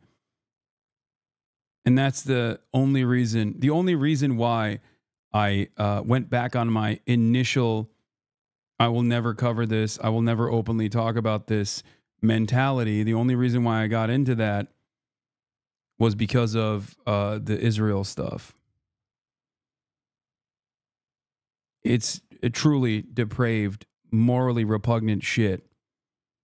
It's also interesting because their number one thing that they have held over my head for years is the fact that I bought a house for myself and my family and have been able to actively bring in a large number of random people who also go along with the, yeah, that is actually inconsistent with being socialist. Like, that's what's so crazy about it. It's like this dude is just like doing fucking sex crimes galore over here. And unironically, he has poisoned the well so fucking hard in his community that his fan base literally straight up think that I am a vicious villain. And depending on who he's collaborating with, I've seen people say that Nick Fuentes is a significantly better figure and less dangerous than someone like myself. Like, these are legitimately things that they actually believe, this community of insane cultists.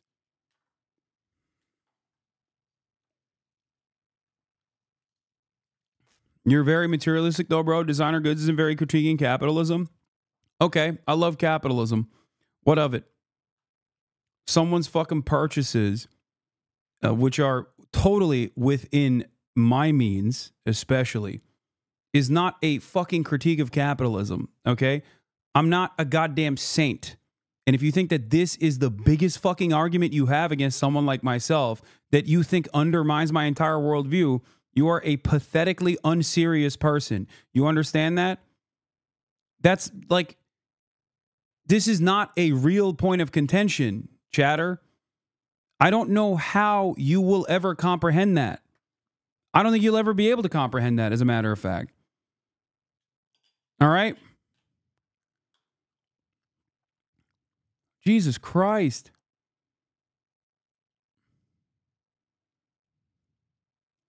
Bro, just don't worry, Yoji and Lemaire. Like, stop having drip, bro. I will never stop having drip. Okay? I will always keep having drip.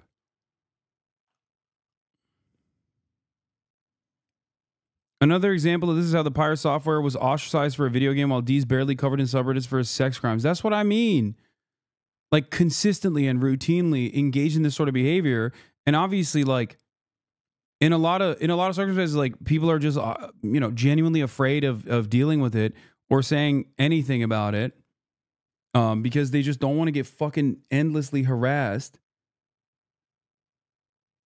And it's wild that on the internet, you can be geared into getting mad about even perceived hypocrisy when no such hypocrisy exists, more so than actual fucking sex crimes and shit. It's crazy. Like, think exactly.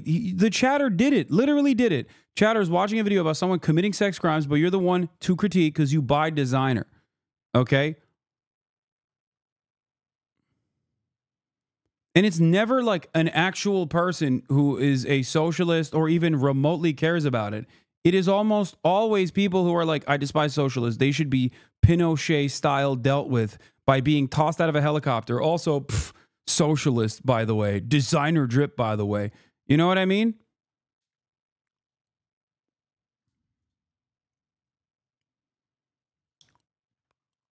It's fucking deranged.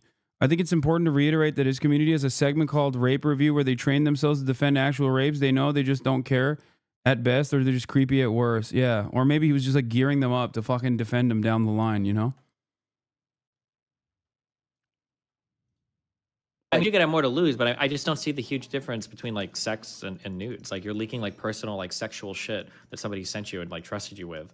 Like, in my opinion, this is like one of the biggest forms of like weird, like backstabbing shit that you can do. It's like one of the worst things a person can do is like leaking like private sexual shit like that. I love you, Tom. So Anna had stalked and harassed Destiny, and Destiny had lied about Anna and threatened to leak her nudes and sent his fans to a website that doxed her. This is a situation where they were both clearly in the wrong, but I think this situation sent a message to Destiny's previous sexual partners that if you get onto Destiny's bad side, he will not be afraid to threaten to leak your nudes and send his fans to a website that doxes you. Looking back at Destiny's streams from over the years, I found at least 20 different women who had allegedly had some sort of sexual relationship with Destiny at some point, and I found at least 15 different previous female orbiters who now all hate Destiny's guts, and Destiny now labels them as crazy. The fact that Destiny has had sex with a bunch of his orbiters and now a bunch of them hate him doesn't necessarily prove abuse, but what I do know is that Destiny is not living by the standard he expects other people to live by. Again, he said himself that you should not sext people who are guests on your platform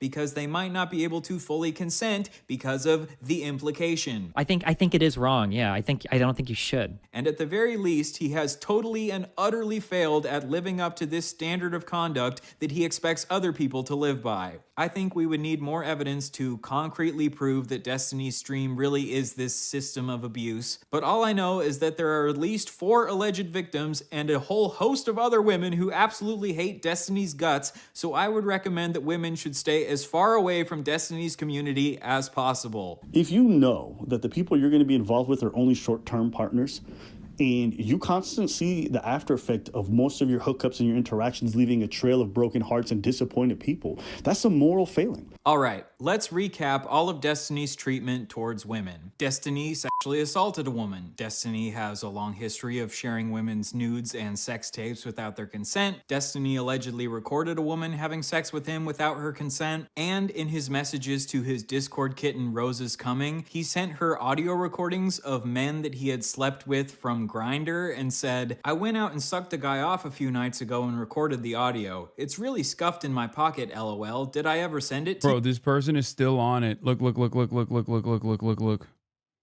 Look. Dude, Ethan Klein fans. I'm serious. Please, you're making him look worse by being like this, okay? Longtime fan, please just respond to the claims and hear out your friend. Watch the video. Why are you not watching the video? Will you watch with him? Are you not a millionaire? F the rich. I'm an RN. Hasan, as a fan, can you explain your political stances? Are you left-leaning? Are you going to interview Monkey D. Luffy again? Yeah, maybe he should interview ISIS, then become one. There's a really good video. Maybe you should watch. I think you should have the link, but you might have lost it.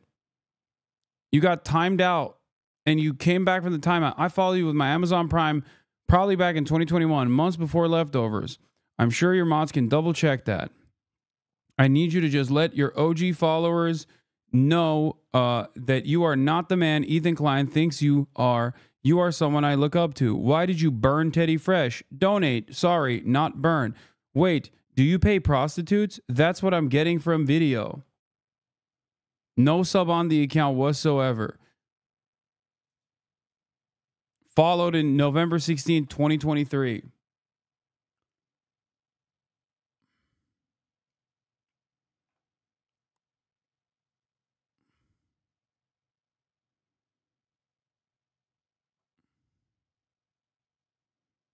I know I unbanned that person.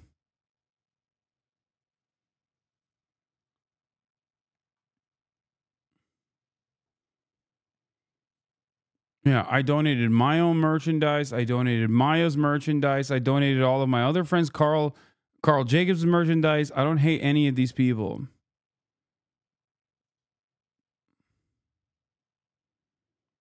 Also, it's crazy. You're like, I look up to you. And then you simultaneously say, I should interview ISIS and then join ISIS. Why are you looking up to me if you think I should, like, if you think I have the capacity to join ISIS?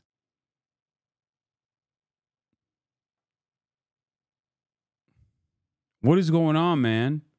Have some fucking self-respect. If he was recording the audio from his pocket, it sure doesn't sound like that audio was recorded consensually, does it? Maybe he did ask if he could record him, but then he put the phone back in his pocket where the audio would sound terrible for some reason, but I highly, highly, highly doubt that. And if he was recording men from Grindr without their knowledge, it's also very easy to believe that he was recording Cherry without her knowledge. He has a history of calling 15-year-olds attractive and sharing pictures of them in bikinis. He has a long history of getting very mad at women when they post about their sexual assaults on social media. He has allegedly abused at least one of his female orbiters and was psychologically abusive towards his ex-wife. And he also admitted to choking out another one of his exes multiple times. However, he claims that this was done in self-defense. Because you better fucking believe I had to fucking choke her out a few fucking times. Finally, Destiny has a history of doxing and threatening to leak the nudes of women that get on his bad side. I find this incredibly ironic because in his Keffels manifesto, he says that progressives believe there's no such thing as bad tactics, only bad targets. And what comes of the belief that there are no bad tactics, only bad targets? Well, if you ask me, doxing women and threatening to leak their nudes is the definition of bad tactics that you should not be doing even if you think that woman is a valid target. If you add up all of these allegations, I think it's time to consider that maybe Destiny is just not a good fucking person. Maybe he's your typical male feminist and all of the liberal bullshit that he spews on his platform is just him trying to get into women's pants. Before it had been publicly exposed that Destiny had shared Pixie's sex tapes without her consent, in private he acknowledged that he had severely, at the very least psychologically, damaged her. But once Pixie came out with her allegations publicly and announced that she was planning to sue Destiny, he went back to his old defensive ways and took accountability for nothing. He posted to his subreddit, "Legal arc beginning in mysterious ways, such wow," which is the most millennial cringe way possible to respond to allegations of sex crimes. In this post, he never takes direct accountability for sharing Pixie's sex tapes with Rose Is Coming without her consent, and instead he focuses on how he's a victim too because his nudes were also leaked by the hacker that apparently hacked Rose Is Coming. Obviously, Destiny is also a victim in this situation, but I struggle to find empathy for him because he refuses to take accountability for sharing the sex tapes non-consensually in the first place, which led to this entire mess. He also talks about how Pixie was asking him for a large amount of money because she was trying to teach him a lesson, and I don't necessarily see anything wrong with her wanting to teach Destiny a lesson. Maybe he needs to be taught a lesson. Pixie made the point that like it's very clear that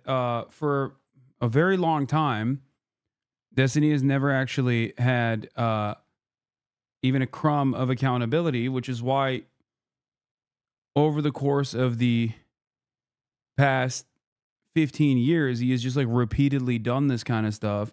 And as his platform has grown, he's had more opportunity to increase the amount of victims in the process. Unless there are some real consequences to Destiny for doing this, he'll probably just do it again in the future, which I agree with. Destiny later sent to his public chat, "Pixie and the people behind her just want money." Yet, this is a blatant lie because she made it abundantly clear to Steven that she would be willing to donate the money he gave her to charity. So, just like usual, Destiny is attempting to smear his victim in order to silence her, even though in my opinion, Pixie has done absolutely nothing wrong. And I think this shows incredible moral character on Pixie's part that she's even willing to donate this money to charity because I don't think she has any obligation to do this. But even with Pixie being basically the quote-unquote perfect victim, Destiny still decides to smear her. My favorite sentence from this post is when Destiny says, "I have been trying to move on from covering drama content as it has had an increasingly negative impact on those in my life." Bitch, you— Let me guess, he probably fucking, I assume if he's back to making content, I suspect he had a fantastic time going over his own community's work on the Ethan Klein Nuke. I suspect that he didn't have a problem covering that kind of drama. You loved covering drama content when— There is not a single instance where Destiny hasn't covered drama. When he talks about issues, when he talks about political issues, it's really interesting. His first approach almost always, for months, I remember, even after he said like he's pro-genocide, Most of his coverage revolved around talking about me and Ethan, constantly trying to drive a wedge. Okay? Constantly. Most of it was just straight up, Ryan mentioned you. What is this? Jesus Christ, this dude really thinks he has any place to watch a Hasan Nuke and criticize him right now with all the shit he's in. Then I'm going to highly recommend Hasan watches my Nuke about Destiny when he gets back to the US. Anyone in my audience that's friends with Hasan, I would appreciate if you can try to get my video to him. Fair is fair. I mean, I already did.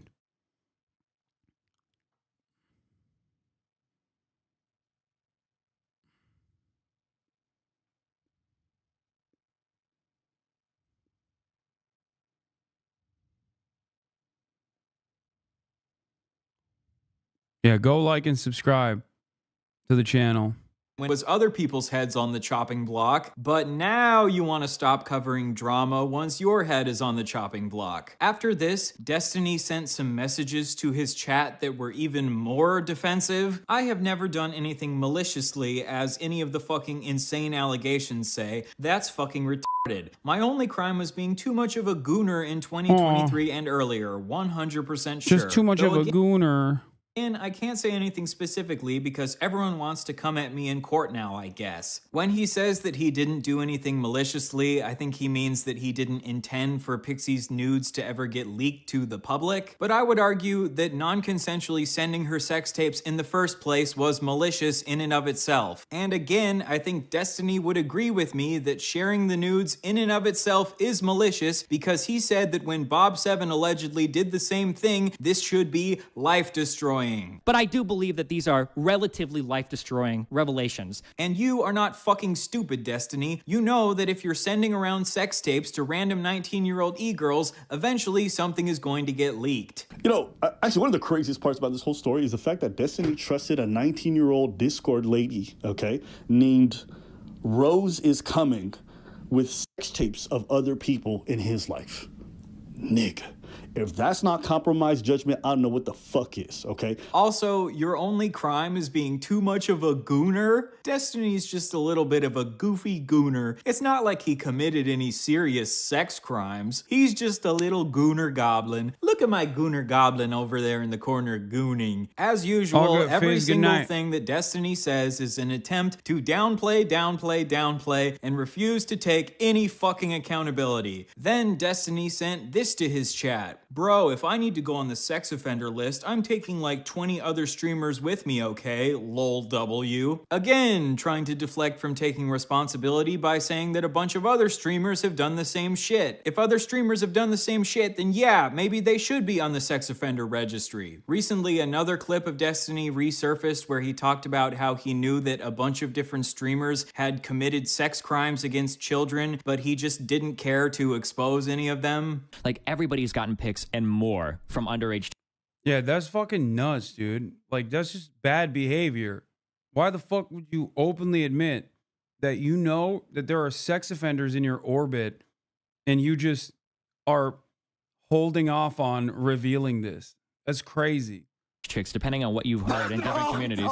No, let me finish. In the esports community, okay, everybody has been involved in that shit, okay? And there have been people that have gone way farther than that. Do you know people in the esports community? I'm not, yeah, but I'm not going down that road. There's tons of rumors. No, wait a minute. If you're saying you have knowledge of a crime and you're not willing to bring it forward. Well, people talk about it, but like I don't have the means to go and acquire the evidence to like name names and name victims and like find. Break Dorito Gate right now, Destiny. Come on. Let's hear it, dude.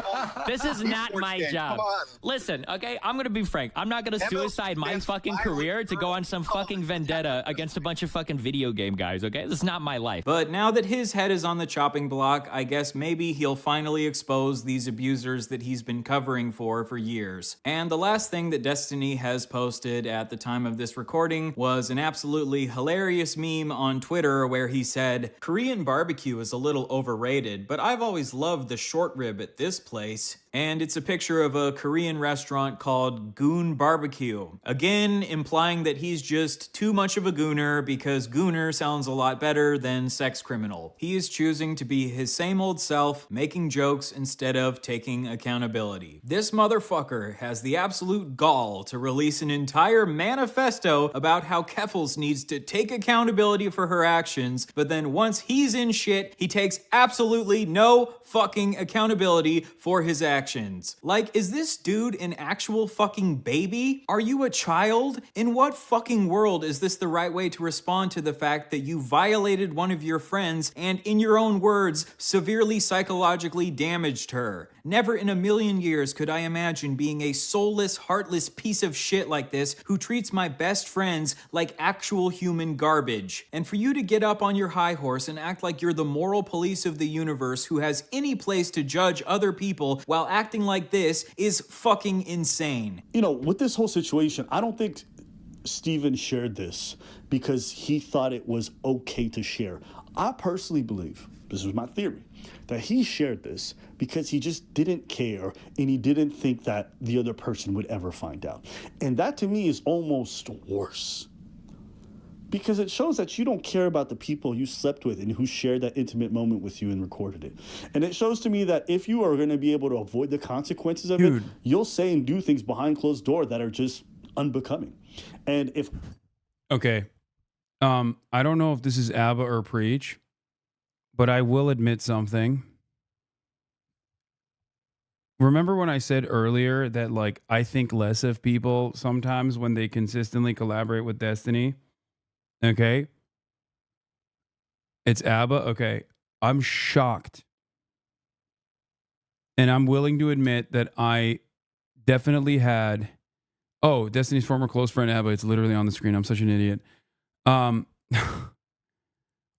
will admit that ABBA is seemingly a much more thoughtful person than I previously pegged him as.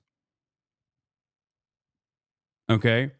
And I think part of the reason why I felt the way that I did was because of the initial alignment that they had, both ABBA and Preach, with Destiny, and also their political perspectives. We have our political disagreements, I think, especially as it pertains to trans issues. But it seems like he is definitely a much more thoughtful person than I thought he was initially.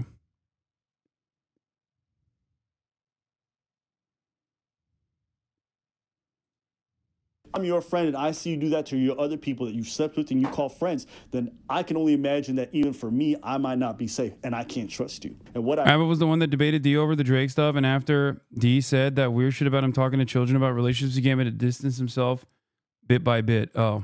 I see is another more failing where it's like when no one's watching, you're not doing the right thing. You can massage it however you want. It's a shitty thing to share a sex tape, but it's not the worst thing. What about your terrorist propaganda streams not being searchable on Google? What do you mean? If I'm doing terrorism propaganda, don't you think I'm doing it right now? Are you implying that my Twitch stream is not searchable on Google? How did you find it? Or do you... What's the claim here? That I have control over Google and I'm secretly hiding my own content? This is some real Q Hasan shit. Brilliant minds, dude. I'm sorry. That's fucking... What about your Houthi stream? What about my Houthi stream? You mean this one? Hold on. Let's see. Tim Houthi. Interviewing Yemeni Timothy Chalamet. You mean this stream? I'm trying to interview the... Look how easy it was to find it. Do I have to explain to you how to search something properly?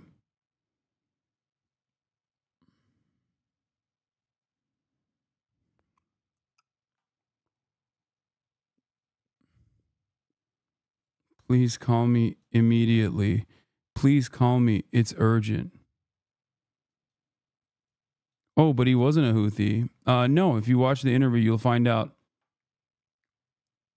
that he was not.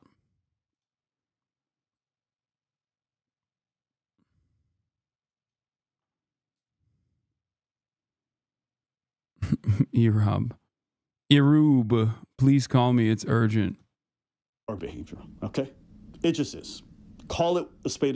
It's garbage behavior. Don't mush it over because you like your favorite streamer. Don't mush it over because you think he's important politically. It's garbage behavior. Right before uploading this video, another woman named Stasia just came out with allegations that Destiny shared explicit material of her without her consent. And a woman named Denims just came out with an allegation that Destiny had recorded her without her knowledge. This recording was non-sexual, but apparently it's illegal to record people without their knowledge in that state. Destiny chose to ignore Stasia's allegations for some reason, but in response to Denim's allegations, he sent messages to his public chat threatening to leak the recordings of her in an attempt to silence her, showing that he is still engaging in the exact same behavior as always. So now we have 4 different women who Destiny allegedly shared nudes of without their consent, 1 woman that Destiny sexually assaulted, 1 woman who felt pressured into sending Destiny feet pics, 1 woman who Destiny— You're being stalked by L3LT's Reddit, just so you know, that Kate individuals from there. I think ultimately the foot soldiers are not as vicious as the Diddy G community is.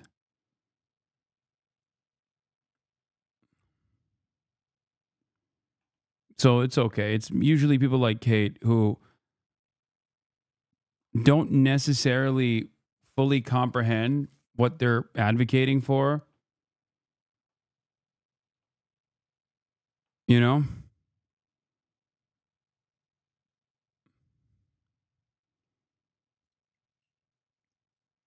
Like they just don't, they can't even like put together a coherent political perspective. They don't really know what they're angry about. They're just kind of trying to be helpful to what they perceive as Ethan's cause.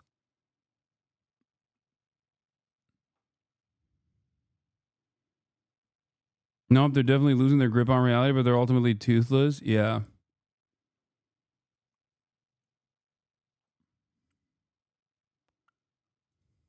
allegedly recorded sexually without her knowledge, 2 men on Grindr who Destiny allegedly recorded sexually without their knowledge, and 1 woman who was recorded non-sexually without her knowledge, for a grand total of 10 different victims that we know of so far. And this is of course not including the 15-year-old girl that Destiny shared bikini pictures of, or the 8-year-old boy whose penis Destiny stared at. When will Destiny's community, DGG, wake the fuck up and realize that Destiny is just not a good person? I know that I said that I wouldn't focus on my personal beef with Destiny in this video, but I wanted to just point out one thing. I found it really funny that in his Vosh manifesto, he cries about how people online have attacked him for identifying as non-binary in the past. Many have attacked me in the past for identifying as a non-binary. I no longer identify this way, even though I've considered different sexual or gender identities and discussed it at length at various points in my stream. Destiny and his community have been harassing me for years about identifying as non-binary. He said that he doesn't think my identity is real, and he tweeted that I'm faking being trans for clout, and I've had a bunch of his fans come and make fun of me. Yeah.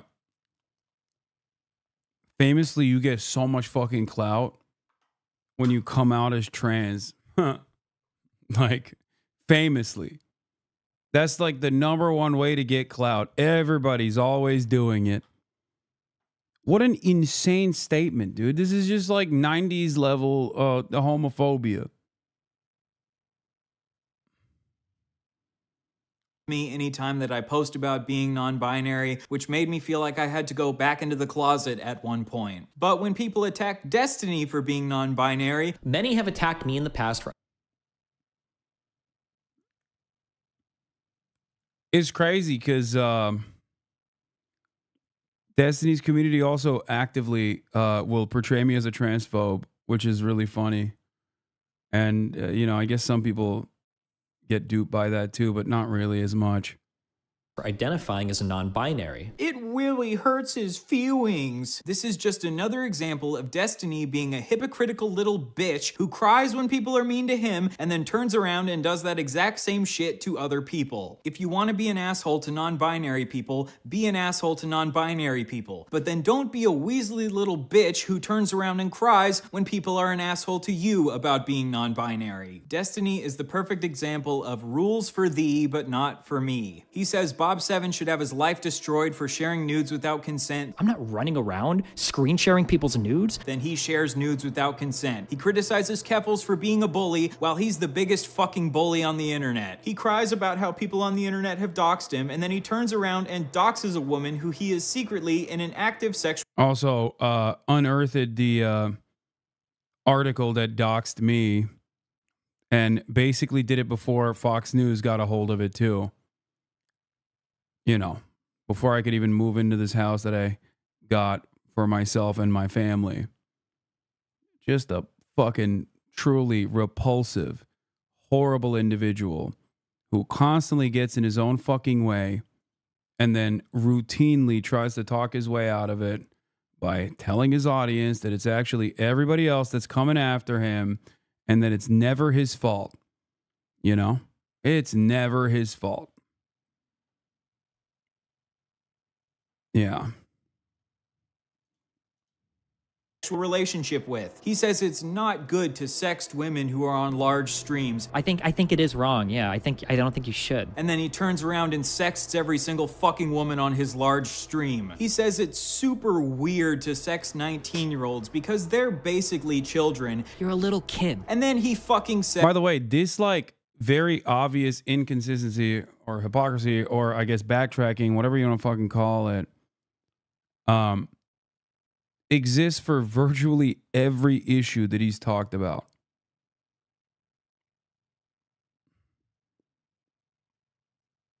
And his fan base does not ever think about this as some weird inconsistency. Sexts a 19-year-old. He says we need to hold Keffals responsible for her actions, and then he takes absolutely no fucking responsibility for his actions. My worst crime was being too much of a gooner. If you go back and rewatch this entire video, do you agree with Destiny that his worst crime is just being too much of a gooner? Destiny, you are not too much of a gooner, you are a sex criminal. To this day, Destiny is still refusing to fully take accountability for his actions, as he has done through every single fucking step of his career. According to Destiny, he really hates weasels. He even has a weasel emote that people spam in his chat whenever someone is trying to weasel their way out of an argument or is refusing to take accountability for their actions. Well, Destiny, I think you should get this emote tattooed on your fucking forehead. You are a weak, pathetic little weasel, and I hope that everyone has finally opened their eyes to how much of a wriggling little weasel you always have been. I hope that after this, you take a long look in the mirror and you realize that you actually have a lot more in common with Keffals than you would ever care to admit to yourself. You have both lied to and scammed your audience. You are both massive bullies. You both aren't afraid to use harmful tactics to get what you want. And most of all, you both have a pathological need to avoid ever taking accountability. So from now on, I shall be referring to you as Keffals. How's that for a nuke, buddy? Anything else? Really quick before the video ends, I've linked the fundraiser for Pixie to sue Destiny down below. If you would consider donating to that, I would appreciate it so much. Once again, it quite literally doesn't even begin to scratch the surface. You could do an 8-hour nuke similar to this about all of the different ways in which Destiny has and his community has actively harassed someone like myself or many other people. As a matter of fact, you could do virtually 8-hour pieces on the extreme harassment that is borderline criminal on virtually every smaller streamer that he's engaged with. His community straight up harassed journalists who have interviewed you. I know they go after everybody.